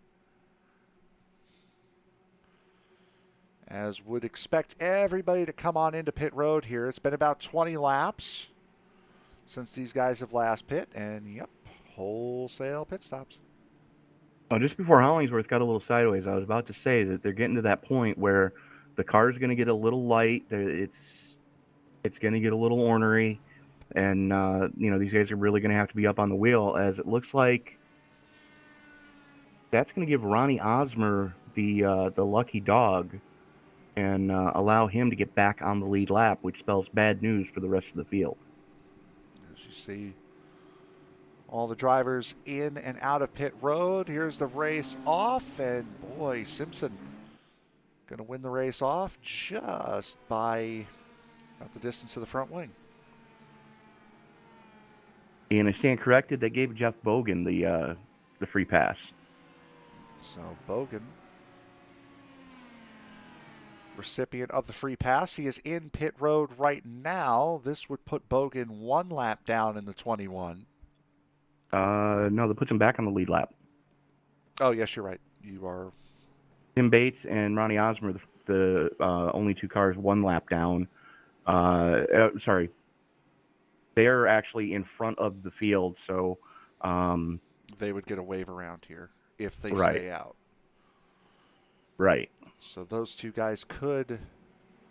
Now, Bates came in on lap 71. Osborne came in on lap 82, clearly because he had to. Right. So I would expect Osborne to stay out here. Bates might have to come in,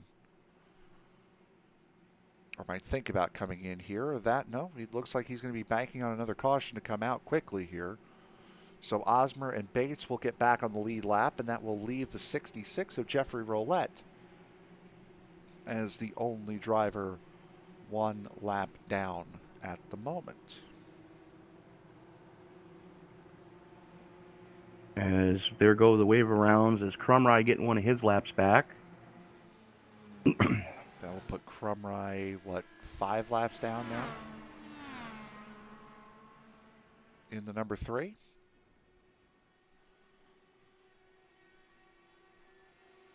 I got to find him. He's 6. He's able to get that lap back because he came in just as the caution came out, which And did opens not him hit up. his pit stall. No, he did service the car, so he was fine. So that is why he is good to get the wave around.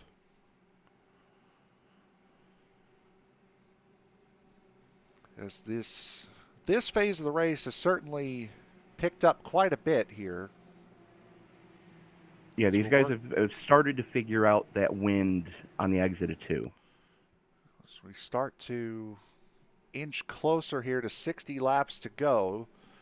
Chad Simpson will have control of the field. Jackson Bell, Nate Siefker, Butch Davis, and Brett Beasley, the top 5. Jeff Hollingsworth, Chris Simard, William Fletcher, and Bentley Glazer, and Mark Walker will round out the top 10. Pace car is off, and Simpson will hold them down. Green flag is in the air. Simpson takes off, and we are back racing here. 61 to go here from Michigan. Simpson rolls back into it, and Butch Davis not getting the restart he was hoping for, as we got a 3-car breakaway at the front with Simpson, Bell, and Siefker. Davis having to fall back into the clutches as Beasley gets it all wrong and it loses a spot to Hollingsworth, still side by side, battling it out for the number 5 spot. Chris Simard there as well. Will Fletcher just barely hanging on to the back of these guys. Mark Walker in the 00 there as well. Walker has a couple of laps led here tonight, as we see Simard right there at the bottom of your screen go to the inside of Beasley. Simard racing for VSM, and for those of you who don't know the story, Simard has been with 3 different teams this season. It was V-Speed, which is the team he was with last year. Well, there we go. The team he was with last year. Then he was with Patriot Speed with Rick Ravon. And then after Ravon's dismissal, Simard then moved over to VSM Racing, and because he's been on so many teams this year, Simard not eligible for team points on the season. As Walker, watch out! Oh! That was big.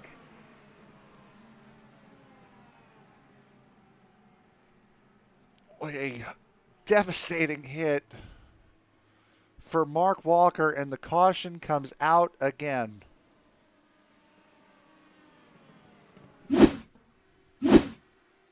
Him and Fletcher all hit the wall. The suspension, my goodness, just a plume of smoke. That's a basilar skull fracture waiting to happen in real life. His suspension's broken here clearly, and just... I'm noticing it doesn't look nearly as bad in car. Take a look and see if we can get an angle of it here above, and yeah, that's a hard hit. He is doing 215. Yeah, that's when your eyeballs come out of your skull. Yeah, that's we have a couple of nominees for tipping the G meter here tonight, and I think Mark Walker may have just won that award as Siefker Yeah. brings it down pit road. Samard in pit road, Fletcher following, and for Fletcher and Glazer to come into pit road, I think that would be expected from those two because Fletcher also ended up in the wall outside of turn 2. Not And that nearly as may bad as be Walker, Fletcher's though. night. It wasn't nearly as bad as Walker, clearly. So the top 5 electing to stay out here. Everybody else deciding to come in. So Jackson Bell currently leads this race. Chad Simpson, Butch Davis, Jeff Hollingsworth, and Brett Beasley. And what we're going to do here is we're going to step aside here for a moment. We'll catch our breath. We'll take a quick break. We'll be right back. You're watching the Sim Racers Edge Alpha Series from Michigan International Speedway, the Thomas Jennings Memorial 300, presented by Mission 22. We'll be back right after this.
About to go back to green flag racing here as we're getting set to take lap 101 here at the Thomas Jennings Memorial 300 presented by Mission 22.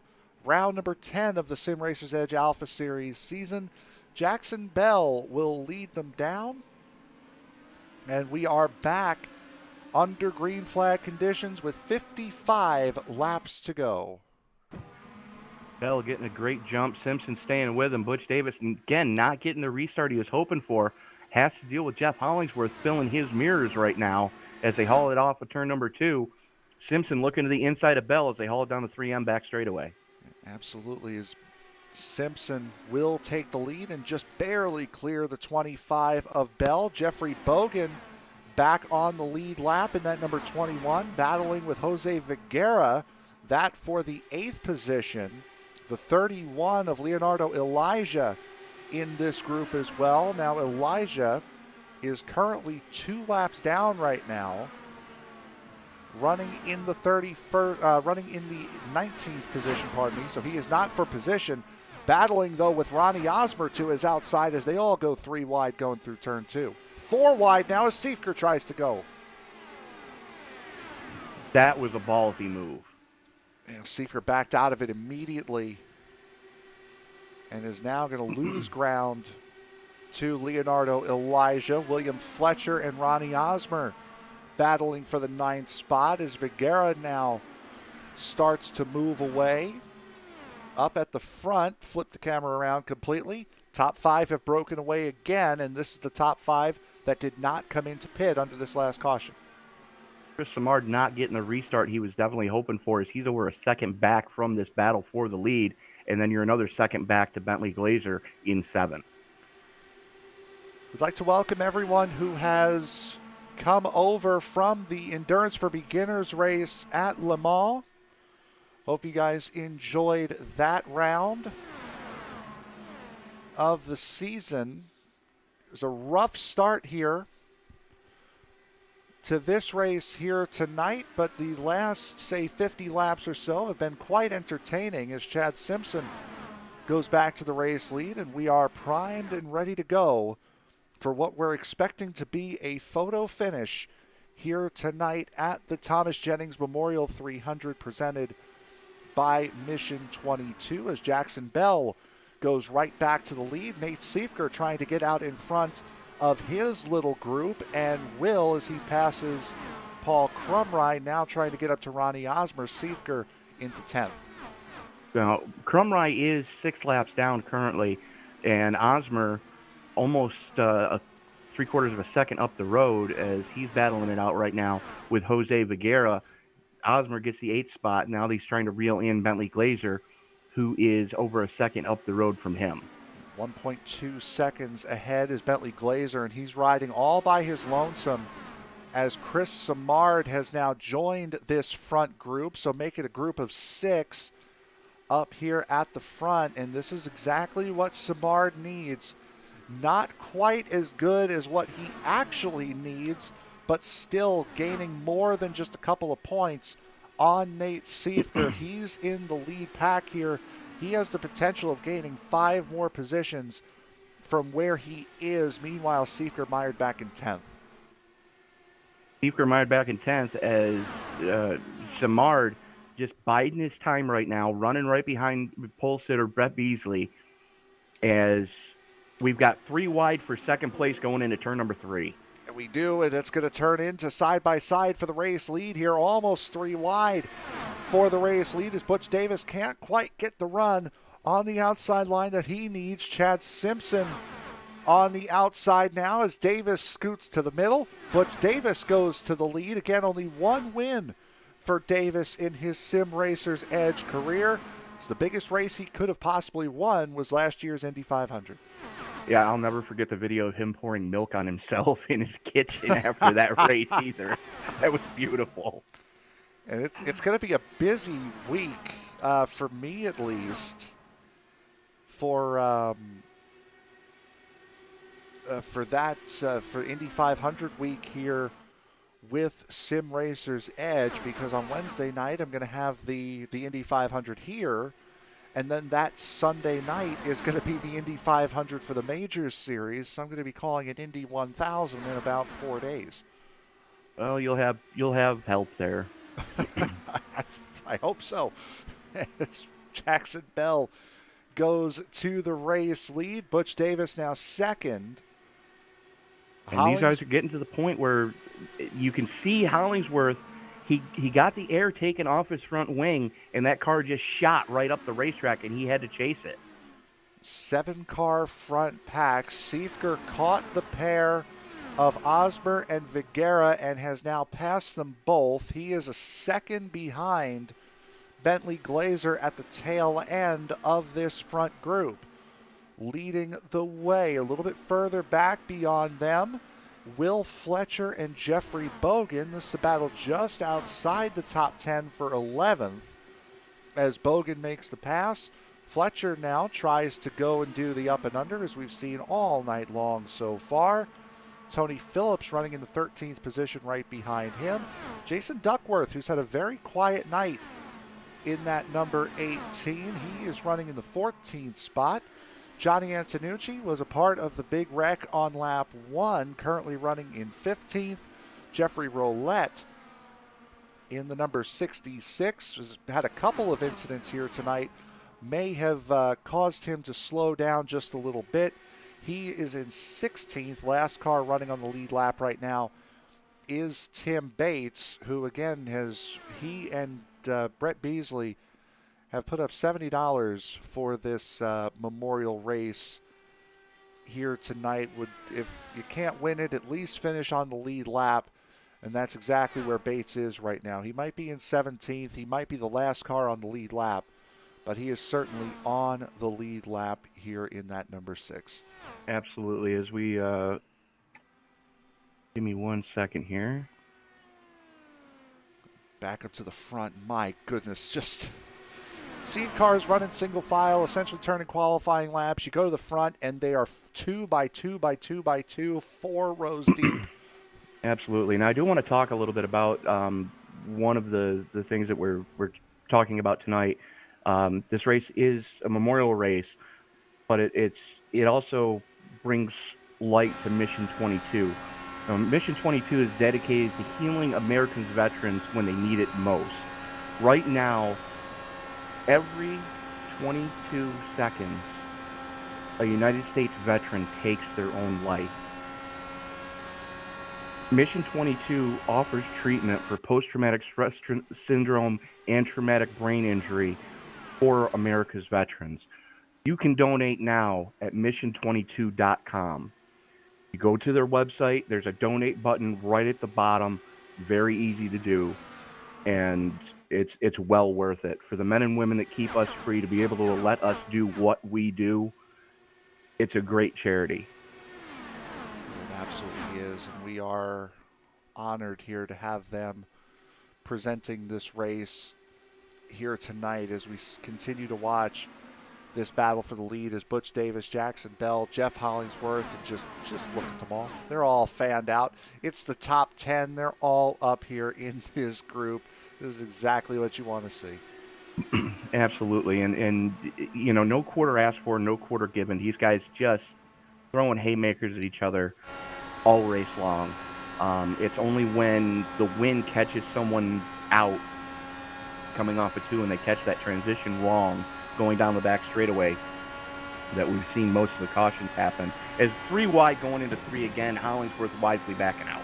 Yeah, we're riding on board with Ronnie Osborne. You can see everything that's going on in front of him right up at the front. Jackson Bell is going to be the beneficiary. He is going to lead that lap, but only just over Butch Davis, who again is looking for his second win in his Sim Racers Edge career. Same thing with Jackson Bell, looking for his second win in his career. The 2 guys immediately behind him, Jeff Hollingsworth, Brett Beasley, looking for their first SRE victories. And if you had told me that before the race, I would have called you a liar and then looked up the facts. I find it hard to believe that Jeff Hollingsworth hasn't won one yet, but you're right. I just looked that up, and you're absolutely correct. He's been on the podium a couple of times, but has not been able to just capture that big one. As right now, up in this top group, Hollingsworth, Beasley, and Vigera are the only 3 in the top 10 that have not won a race in Sim Racers Edge. Everybody else in the top 10 has won at least one.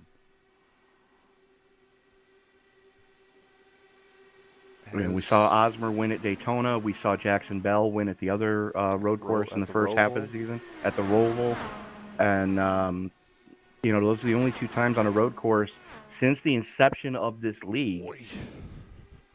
That was close. Yeah, back at the back of that group with Osmer wiggling coming out of turn 2.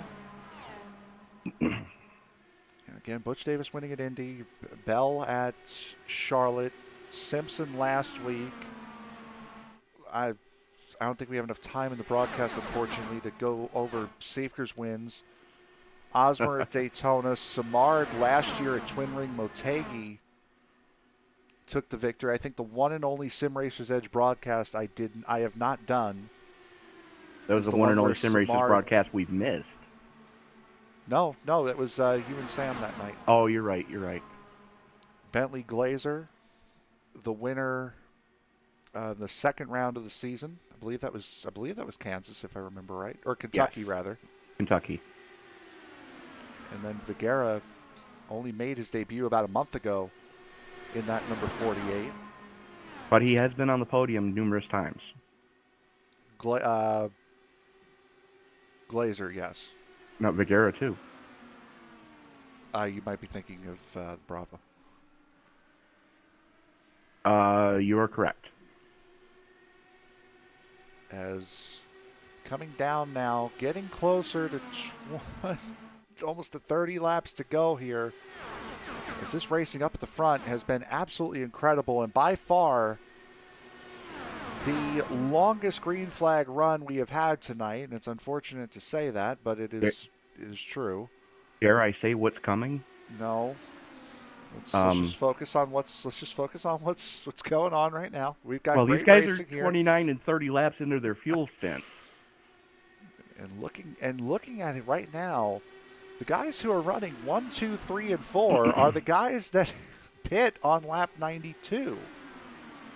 The only driver that is not up there were 5 guys that stayed out under that last caution. Chad Simpson is the only one of those guys that is not running at least up in the top 5. Everybody else that started up in the top 5 is still there. Well, he's not that far off of the top 5. I mean, he's right there. Not. Only Siefker and Osmer in between him, and Siefker has really worked his way through the field. Osmer has done the same. Osmer was a lap down at one point. Yes, he was. Vigera just staying off the back of this group, just in case something happens. And I'll tell you one thing I'm noticing right now. Notice that these guys have not been running nearly as low in turn 2 as they have been all race long when the cautions were continuously flying. Now these guys have pretty much learned, okay, down there, no good, so we're moving up. It's middle, it's really from the middle lane on up what they're running in turns 1 and 2 now, as Osmer immediately proves me wrong. Thank you very much. So does Siefker. But, you're absolutely right. I mean, you take a look at the lines that they're taking through 3 and 4. They're a lot lower in 3 and 4 than they can run in 1 and 2, and that has to do with that side wind that they're having to deal with. The banking and the wall, as it's Jackson Bell. Jax Bell going to be the first one to go pit side. Bentley Glazer with him. Absolutely.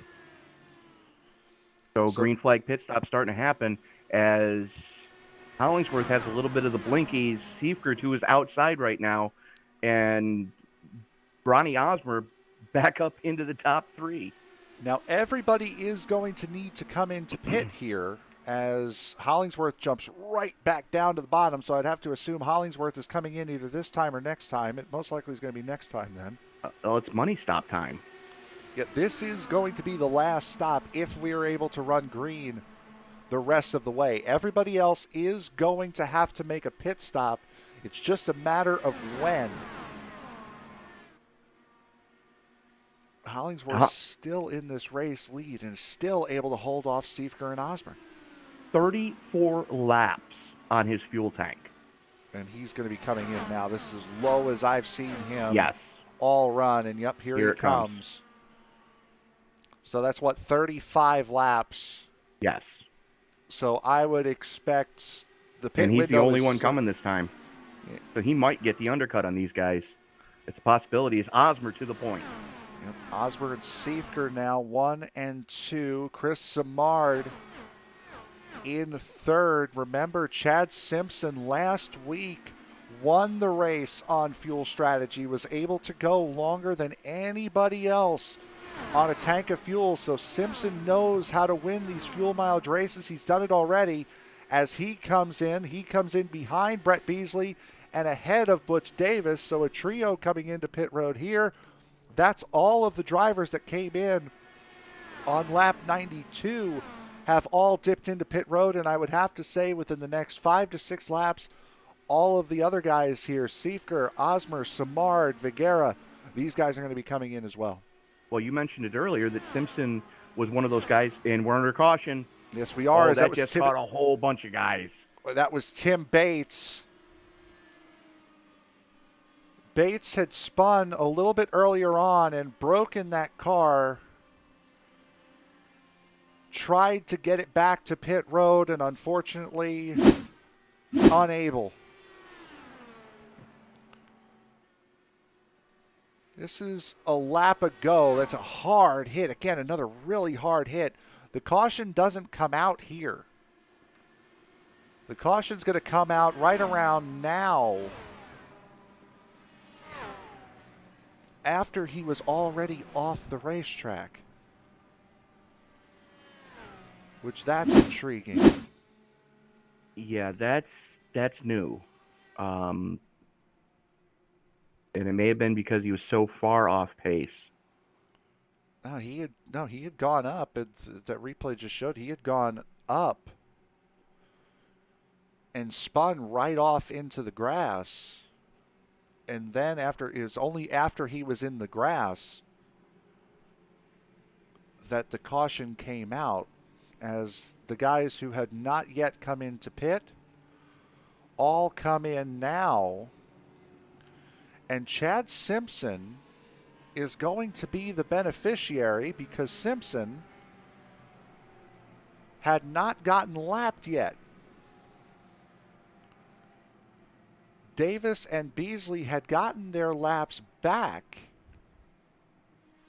So those guys are going to be the beneficiaries. Everybody else, Jackson Bell, Bentley Glazer, Jeff Hollingsworth, all going to have to take waiver rounds.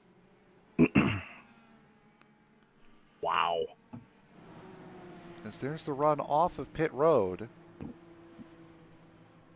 So Osmer wins that battle. Siefker, Simard, Jose Viguera, Tony Phillips, Jeff Bogan, and Will Fletcher running out your top 10. But yeah, Simpson timed it perfectly. Got the caution exactly when he needed it. Butch Davis, Brett Beasley as well. All three of those guys went down pit road at the same time. And could we see Simpson seal another one on pit strategy? There's Bell. You just saw Bell getting his wave around. Bentley Glazer's at the front of the line here, so he will get a wave around. Jeff Hollingsworth had come back down pit road, had stayed there for about 23 seconds. Now, that's not penalty. That could be his damage repair. And because of that, he is not eligible for a wave around. However, he is the first car one lap down as he comes into pit road again here. So he might get the lucky dog. No, they already handed that out. Yeah, well, there you go. So Hollingsworth has effectively trapped himself a lap down.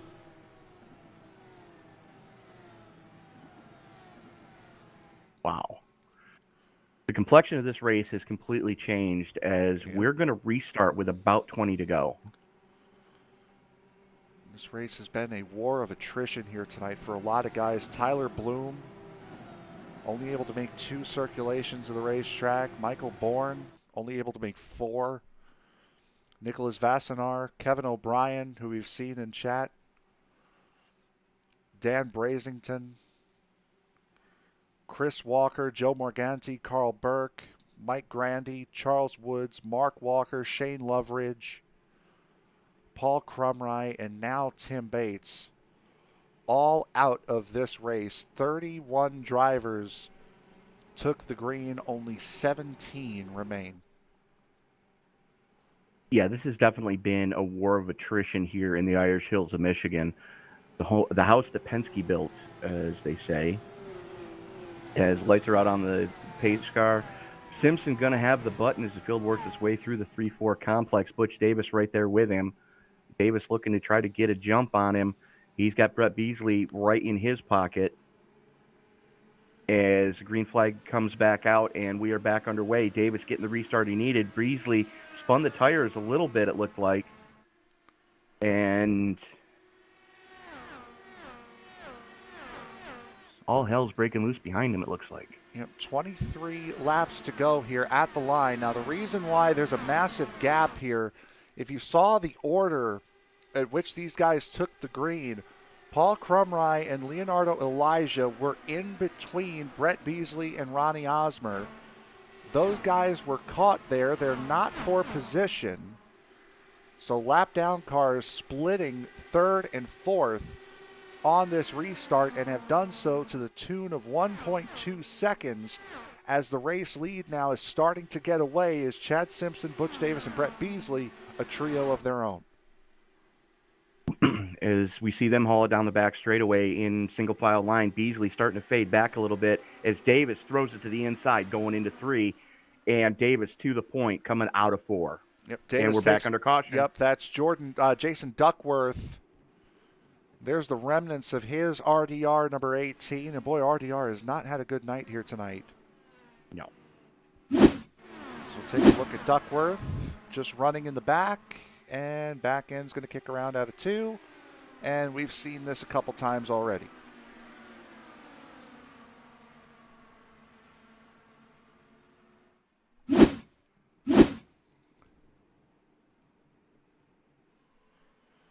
Well, I mean, it's getting to the point of the race where it's go time, and just got caught out, fresh tires, maybe forgot to change the weight checker and roll bar. Thank you. Forgot to change those back after the pit stop, and just around she went. Once again, we'd like to thank everyone who has joined us here tonight. I'd like to thank everyone that stayed with us this long. Yeah. And also people who have wanted to stick around for more after the Endurance for Beginners race had ended. Not sure where that series is going next week, if I'm honest. I'll take a look right now. We will be at Iowa next week here with Sim Racer's Edge. However, next week for Endurance for Beginners, they'll be at Sebring next week. Turn 17 is a monster at that facility. And Hollingsworth just got back on the lead lap. Yep, and that was the caution that he needed as you heard him flash by. There he goes again. As it has been a long and wild night here at Michigan Speedway for the Thomas Jennings Memorial 300 presented by Mission 22. Speaking of sponsors, here tonight, we would like to remind you that tonight's broadcast of the Sim Racers Edge Alpha Series is sponsored by DiecastNuts.com. Post your own diecast collection, add or trade to it in the shop, and see other members' collections at DiecastNuts.com and on Facebook at DiecastNuts. That's nuts with a Z. DiecastNuts.com, and by Rocket Racing Setups. Rocket Racing Setups is one of the leading setup builders for the iRacing community. Find dirt and asphalt setups, tuning guides, fuel sheets, and much more at RocketRacingSetups.com today. Tonight's race also brought to you by the series sponsor, Turn Racing. And the series thanks you for your continued support. So we're winding down here at Michigan. We are going to take the green with what I would assume would be 18 laps to go. And again, no green-white checkers in this series, so we will go to 155, and that is it. Which in some ways is good, and in some ways is not so good. And we've seen a couple of races this season end behind the safety car. We've seen a couple of races come very close to ending behind the safety car, including the season opener at Pocono. Yes. And under the new iRacing algorithm, it would have. Yeah, absolutely would have. But Butch Davis going to have the button. Chad Simpson right there with him. Both those guys have been up towards the front all night long. Brett Beasley has been in the top 10 most of the night. Ronnie Osmer was a lap down at one point. Is now running in a number 4 slot. Nate Siefker, your points leader, got popped for speeding, had to go to the tail end of the lead lap, was as low as 30th at one point. Now sits in the number 5 slot. His second place, his nemesis in the point standings, the number 77 of Chris Simard, right there as well. As the pace car getting ready to haul on off, Davis has the button as the field works its way out of turn number 4. Davis gets ready to pull the trigger. Pace car is in. Davis can go when he wants to until the green flag comes out. Rolls into it. We're back underway. Simpson right there in tow, filling his mirrors. Well, that was a great jump by Chad Simpson here. 18 laps to go, and also would like to note as we watch these guys battle down into turn number one. I don't know why, but Hollingsworth did not get his lap back. He may have gotten one of his laps back, but he did not get. If he was multiple laps down, he did not get both of them back. One of two. Yep, so Hollingsworth did get one lap back. He's still a lap down. As we see Brett Beasley now going for the race lead. Remember, Beasley sat on the pole for this race here tonight and would have lost it by how much, Tony?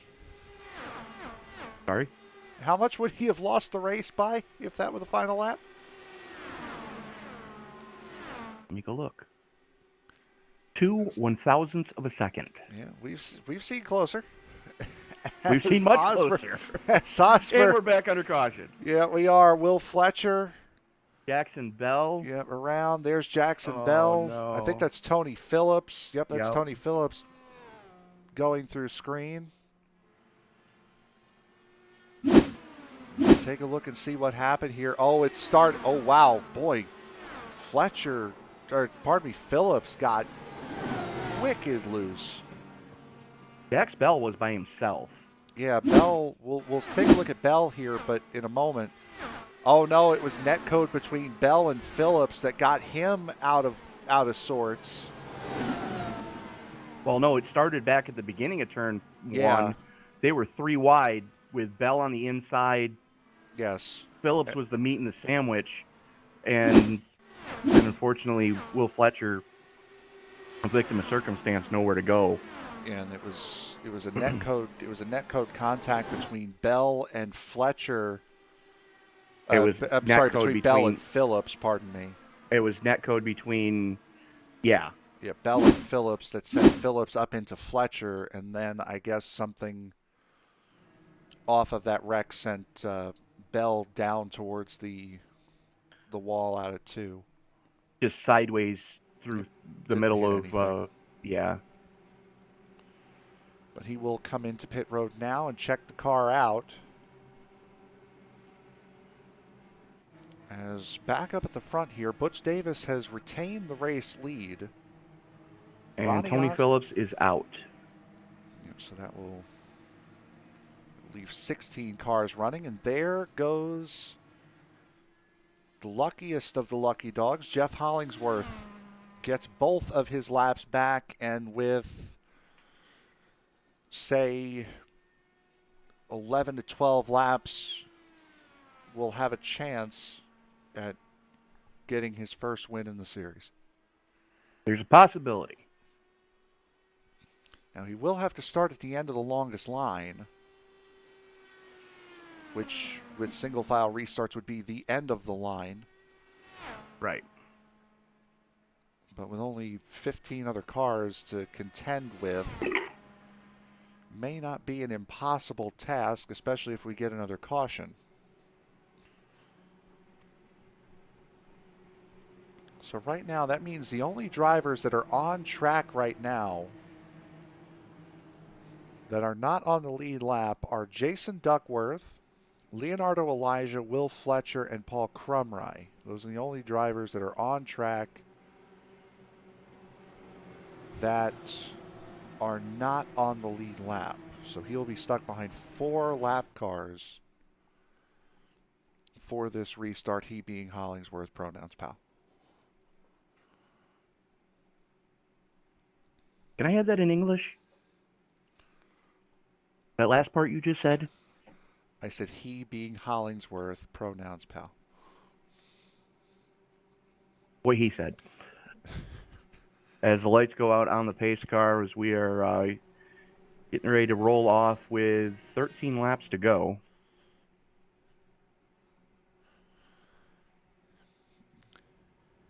Butch Davis.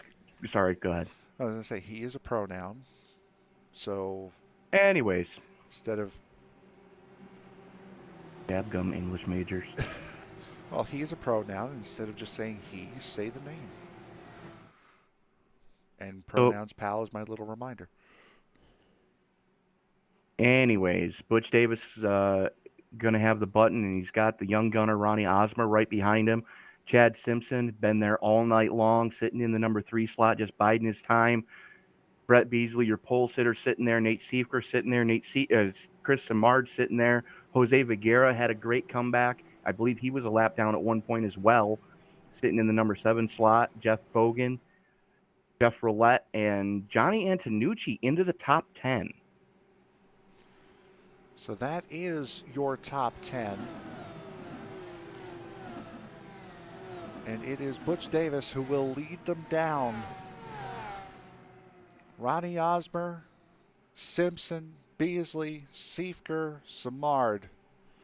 And those are the two that you want to see together as here comes Butch Davis. Green flag back out, 13 laps to go here at Michigan. And with the hungry Ronnie Osmer and Chad Simpson right behind him, I got to think he's a sitting duck down the back straightaway. Simpson throws it to the inside of Osmer going through 1 and 2 on the low line. Got to be careful. Tiptoeing it coming off of 2. Down the back straightaway they come. Looking to make it 3 wide. Osmer wisely backing out of it as Davis squeezes him up towards the wall. Got to watch out for Simpson on the inside, though. It has been an incredibly good race, incredibly clean race up here at the front this entire night, and now it's about to come to a climax as a caution comes out again. Viguera. Bogan and Viguera getting into it. There is Jose Viguera. Well, there was Jose Viguera. Bogan is parked on the grass side of the pit wall. And Bogan was on his side on the wall for a minute there.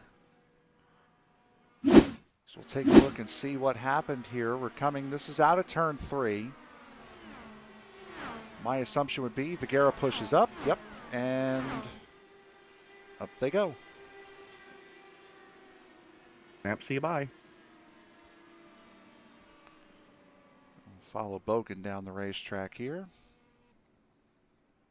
He will come to a stop on the pit wall. And that will be the end of Bogan's night, unfortunately.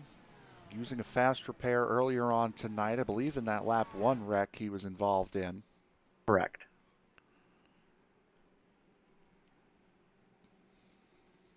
And Viguera might be towing here still, and I don't remember Viguera being a part of anything major, having any major contact. He was in that lap 1 wreck coming out of 2, but I don't remember him hitting anything. Correct. So I think he may have lost a nose cone, and that's it. Yeah, so Viguera should still have his fast repair. Right, but as of right now, he is the first car a lap down or more. And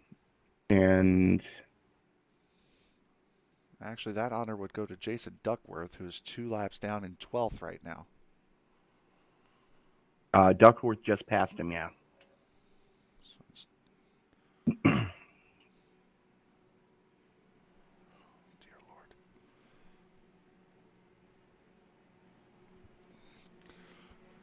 As here comes Duckworth around, he will get one of his 2 laps back.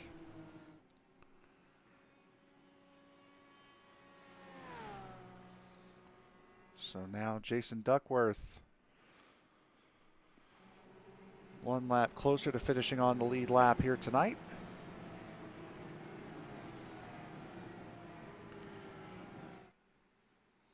And Bentley Glazer just getting an EOL. I would have to assume that was a requested EOL.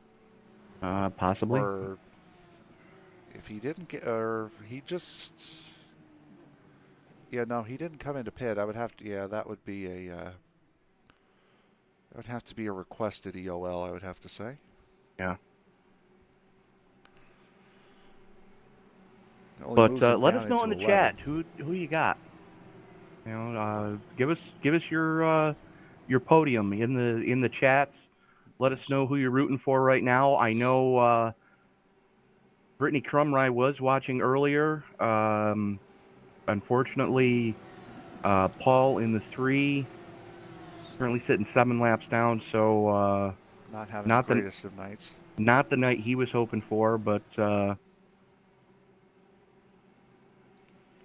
congratulations to Brittany's gymnastics team, I believe, for going for a state championship this year. Hey, there you go. So some positivity in the Crumry household. There you go. Silver linings. Kevin O'Brien, PC hardware issues forced the 84 out of the race on lap 1. Able to turn 12 laps before finally pulling off and ending his night in the 84. Saw that a while ago in the chat. This is the first time I've actually had a chance to bring it up, and I was wrong. It was 15 laps he was able to turn. Yes. So once again, to reset, it'll be Butch Davis, Ronnie Osmer, Chad Simpson, Brett Beasley, and Nate Siefker, the top 5. Chris Simard, who would get the biggest mover award of the race here tonight, up 19 positions from where he qualified. Running in 6th right now, but unfortunately would still lose ground to the man who currently sits in front of him, and by multiple points, since Siefker has a lap led tonight and Simard does not.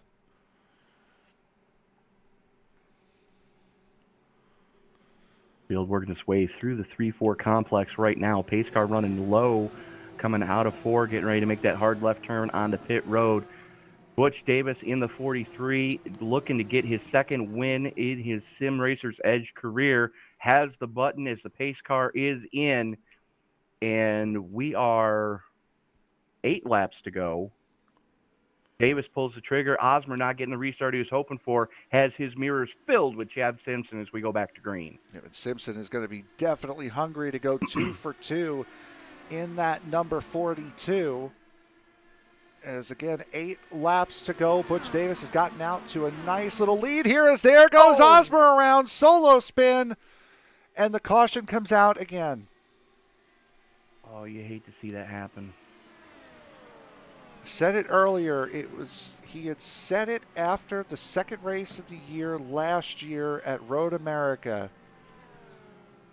If he can keep the self-inflicted wounds to a minimum, he would have a puncher's chance every single week. And once again, it's another self-inflicted shot in the arm.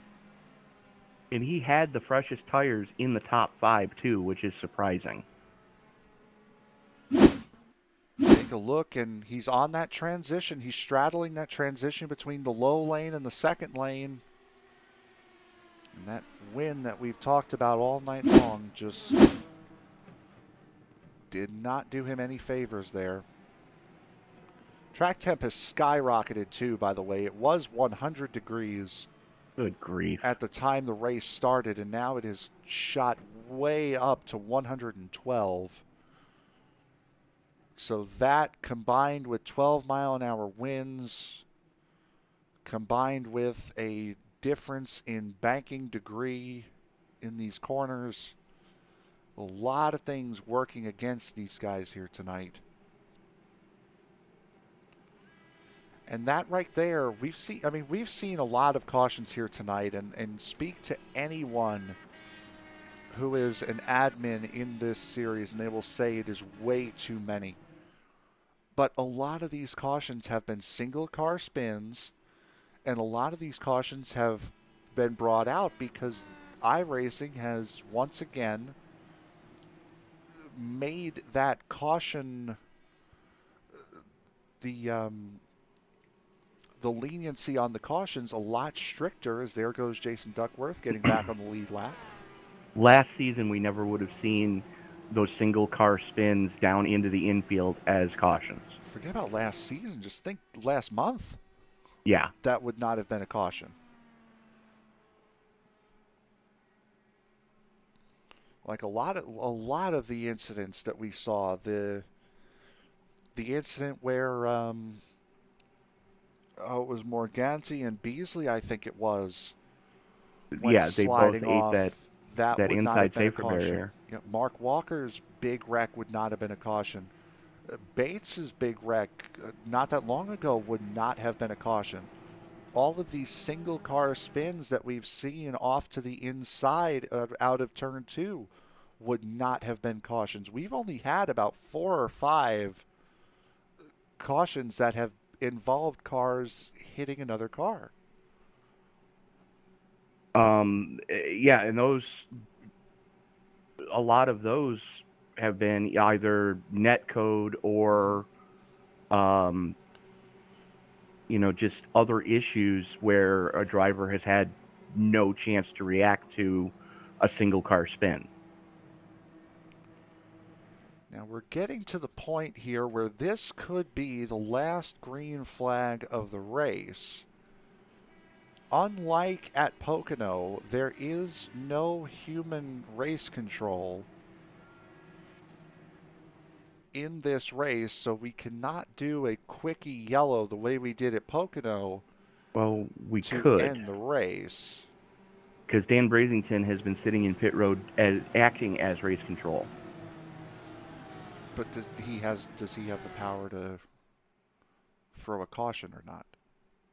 He's been actually waving guys around and giving black flags okay, and so EOLs and all of that. Okay, so we might be in so we might be in a situation where we could have a quick yellow depending upon how long this green flag run lasts here. It's only 4 laps to go. And I think unless a big accident happens in turn 1, I don't think we're going to be getting another crack at this. If we do, it might be a lap. It would be a green-white thrown together. Yeah, that would be. And I don't think iRacing does that anymore.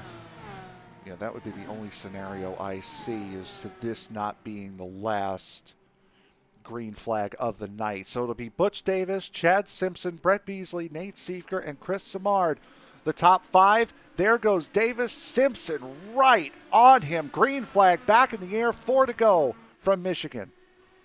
Davis has gone to the well one too many times with that same restart pattern, and Simpson timed it just about perfect, working to the outside, putting Davis down on that harsh transition, switches lanes going down the back straightaway, side by side, hauling it off into turn number 3. Brett Beasley in tow. Nate Siefker just biding his time right there, going, go ahead, guys, just crash it up, as Simpson to the point going through 3 and 4.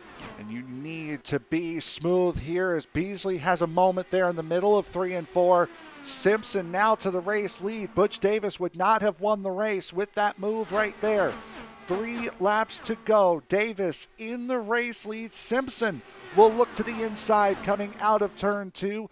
Just about getting on that transition, but not quite there as Hollingsworth in the background trying to gain as many positions as he can. Siefker getting up into the mix now.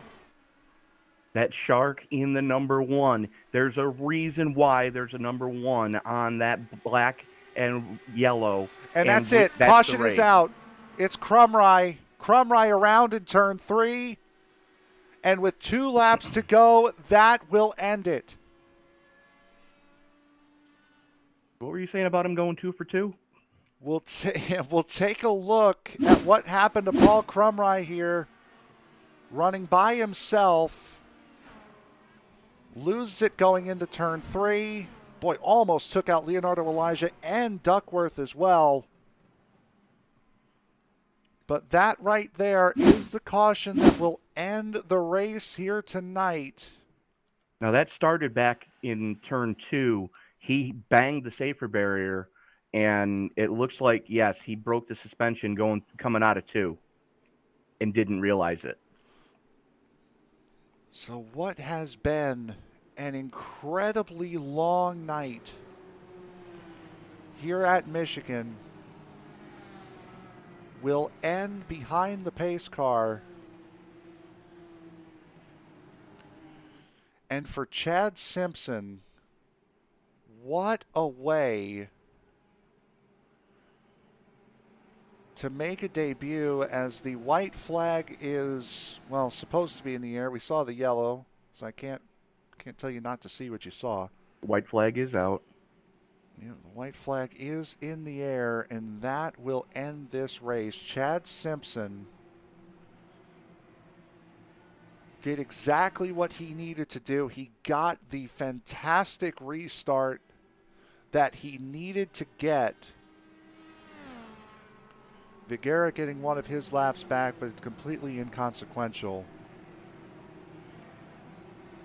Was able to get around Butch Davis at the start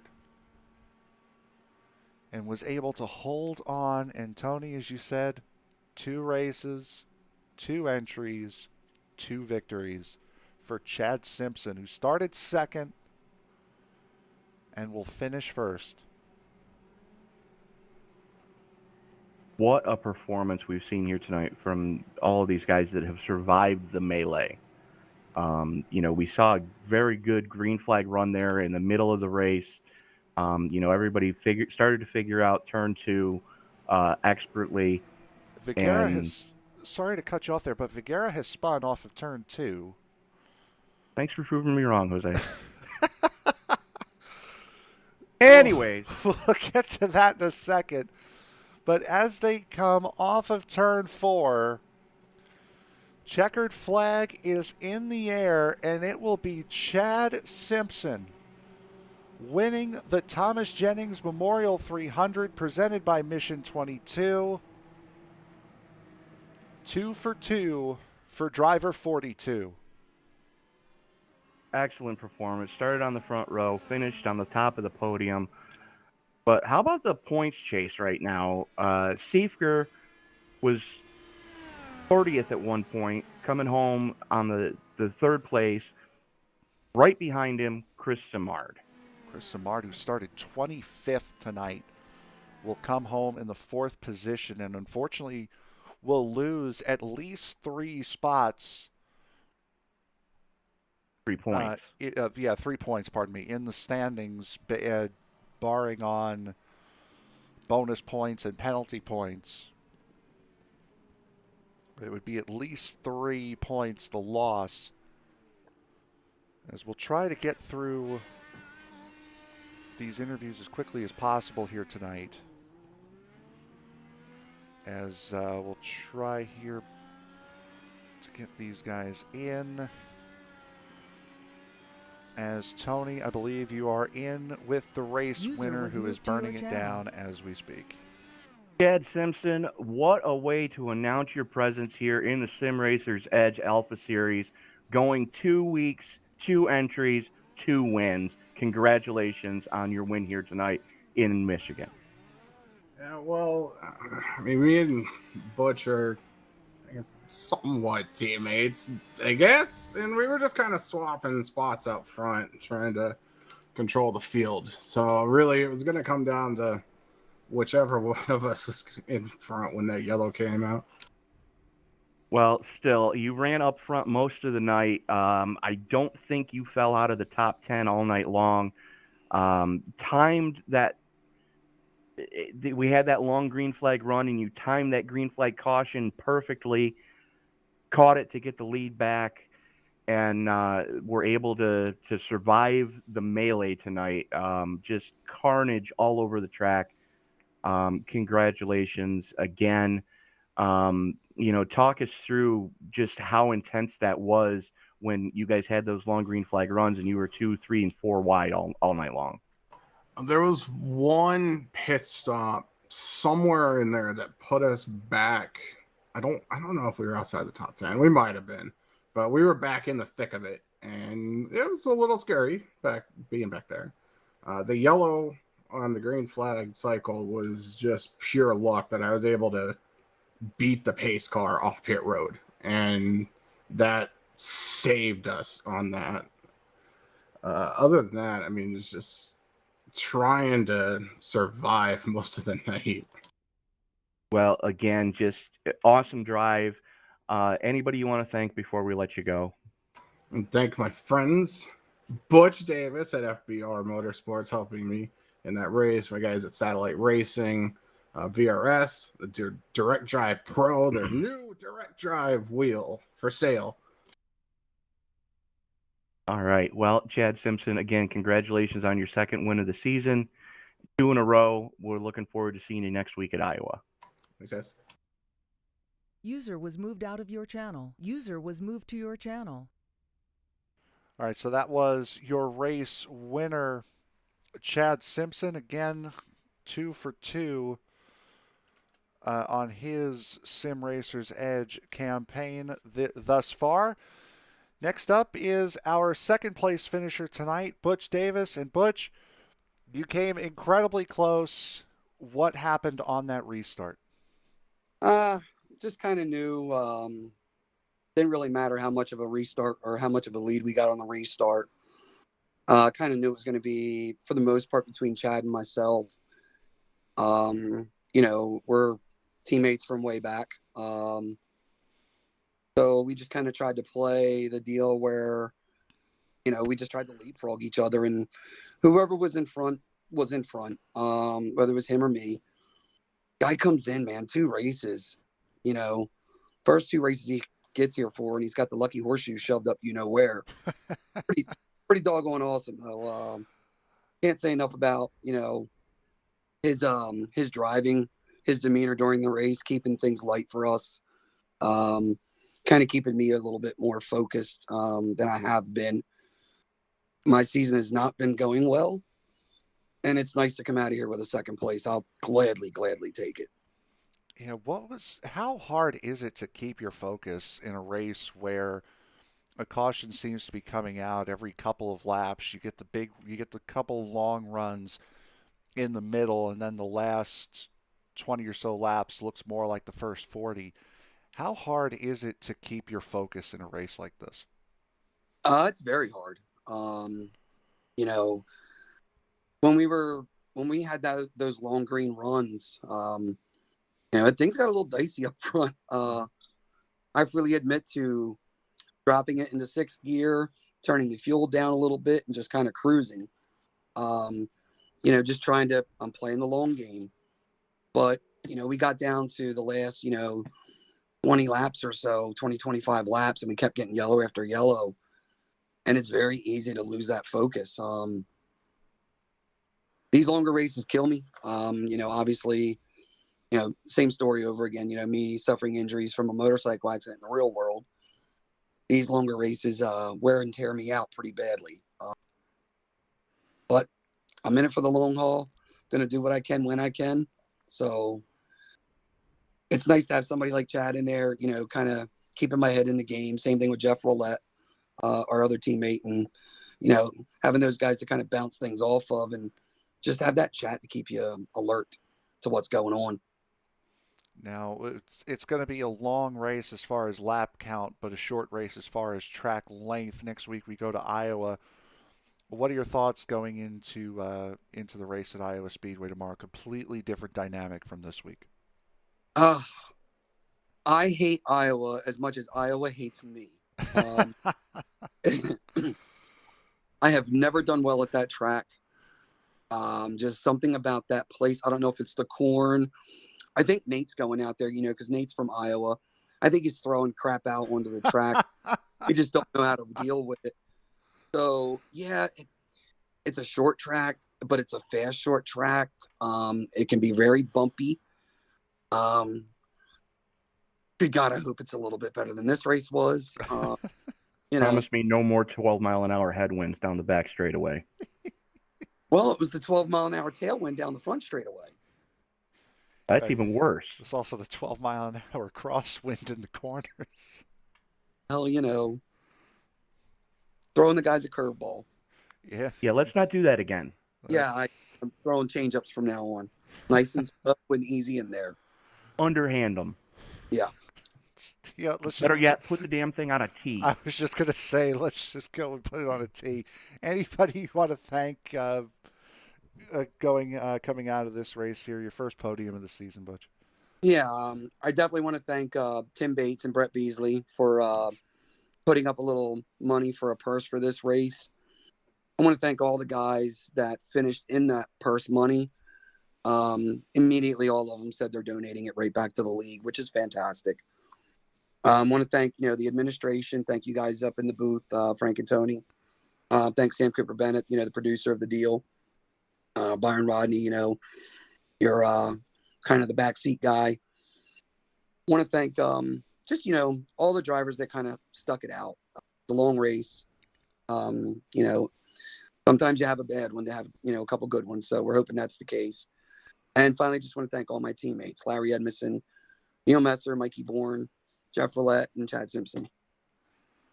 All right, there's your second place finisher tonight. First podium of the season for Butch Davis. Butch, congratulations, bud. Thank you. User was moved out of your channel. So that was your User second was moved to place your channel. finisher here tonight. Let's now take it to our third place finisher tonight. Tony, you are with Nate. So Nate Siefker dropped as low as 28th at one point, climbed his way back after getting popped for speeding onto pit road, and come home on the podium, maintaining your points lead and actually gaining 3 points on Chris Samard. I never sped. I just had 2 bathroom breaks in the middle of the race because it took too long. So I never sped. It just was getting the bladder control wasn't the finest tonight. But, I was waiting for a bottle of Gatorade to get dumped on your head again. I had 2 bottles next to me, but yeah, tonight was just not indicative of the league. Yeah, there's going to be improvements, I think. Some evaluating afterwards, because we know we can be better than this, especially for the night that we had, for the occasion that we had tonight. I think we, as a whole, I think I myself did, other than looping in on lap 1, just because it totally caught me out. I was not expecting it. And others just, I don't think quite got the hint on the bottom there. But otherwise, the racing at the front was phenomenal. When we got to race, I mean, it was fantastic. And, 8 people in a tight bunch and literally nose to tail, side by side. That was incredible. Some of the most fun I've had here. So, really there was tons of potential tonight, and none of it, not a whole lot of it was realized. Well, Frank and I were talking during the broadcast that the vast majority of all cautions were because of the new algorithm in iRacing that even as close as a couple of weeks ago would not have been a caution. There was single car spins coming off of 2 that went down into the infield or onto the apron, I should say. And, the 12-mile-an-hour wind didn't help things. Well, the 12-mile-an-hour wind that way actually should have helped in theory, because it was a pushing on the right rear instead of the left rear. But when you hit that transition, but yeah, when you do hit that transition, yeah, you're right. It does make a difference. It unsettled the car so much.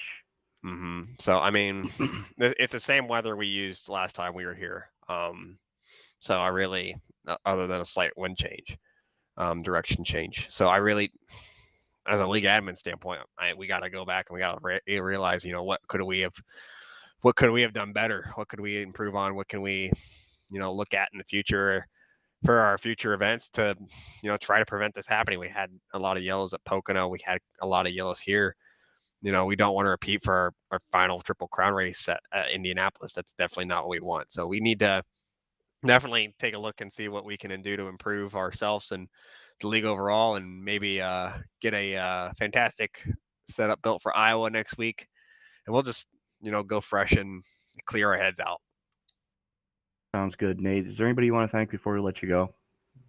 Yeah, I want to thank you guys for sticking through this tonight. I know this tonight wasn't, like you said, Tony, it wasn't indicative of us and our performances here. You guys do a fantastic job in the booth, and I'm sure it'll be a fun, good race to watch back. I'd like to thank all my teammates that were able to. All of them had terrible nights. Dan, Chris, Mike, and Tyler, they all, had terrible nights tonight. They didn't get, I don't think anyone got past halfway tonight. I think the admin group here, of course, Butch, Chris, Dan, they do a fantastic job as well. All the drivers, we had a massive crowd tonight, 32, I believe, if I remember right. So, the field was very full. And last, but certainly not least, tonight. And I wish, he got the chance to be on the podium tonight, but, Tim Bates, he's been a staple of this league ever since we started this. here. And tonight's race was named in his honor. I don't know if I'm sure you guys read, his story tonight, but it's a fantastic. When you get a race for a cause, we haven't done this yet here at Sim Racers Edge, and when you get to race with a name associated with you and a great cause, it puts more pressure on it tonight. So that's why I think it's thinking a little more how tonight went. And I know we're not capable, we're better than this. And I'm sorry to anyone that watched it didn't think it was a good show, but tonight I really, I'm proud of the message that we shared, and I'm proud of every single person here that wanted to share with us. And again, if you're unfamiliar with what's going on, it is a race to bring awareness to Mission 22. Every 22 seconds in the United States, a veteran takes their own life. Mission 22 is dedicated to healing America's veterans so that when they need it the most, which is right now, they offer treatment for post-traumatic stress syndrome, PTSD, and traumatic brain injuries, and all other issues veterans are facing today. So if you want to donate to Mission 22, you can go to mission22.com, and down on the bottom of the welcome page to their website is a button that says donate. They make it real simple for you to help bring awareness to the mission.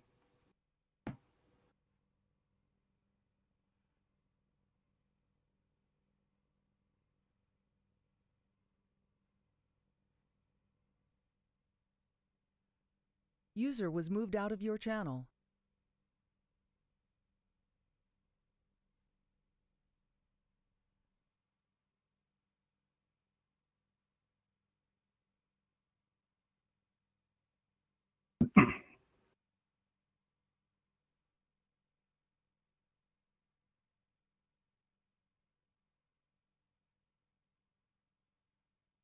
And I think a lot of it has to do with all of the curveballs that iRacing has thrown everybody in the iRacing season, air quotes.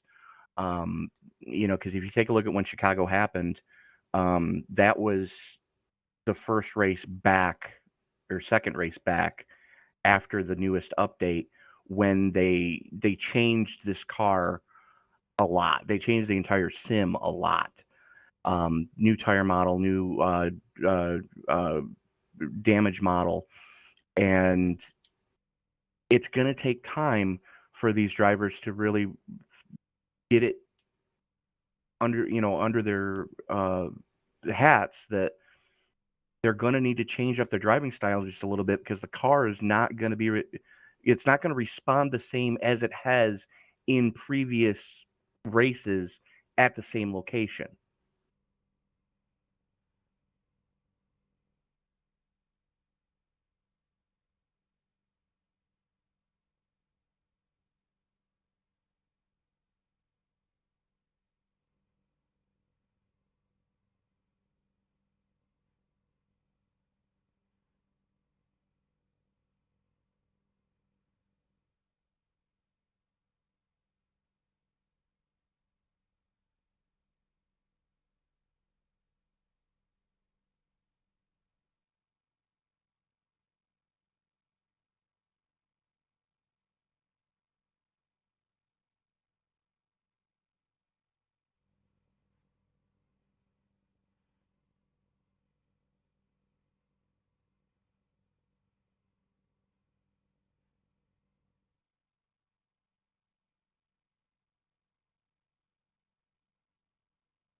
Sixteenth place going to Jeff Bogan.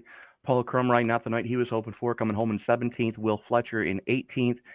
Tim Bates coming home in 19th. Shane Loveridge in 20th. 21st goes to Mark Walker in his return. Charles Woods in 22nd. Mike Grandy in 23rd. 24th goes to Carl Burke. Joe Morganti in 24th. No, sorry. I missed one there. Carl Burke in 24th. Joe Morganti 25th. Chris Walker 26th. Dan Brazington 27th. 28th going to Kevin O'Brien after having hardware issues. Nicholas Vassenar coming home in 29th. Michael Bourne in 30th, and 31st going to Tyler Bloom, who got taken out on that first lap melee.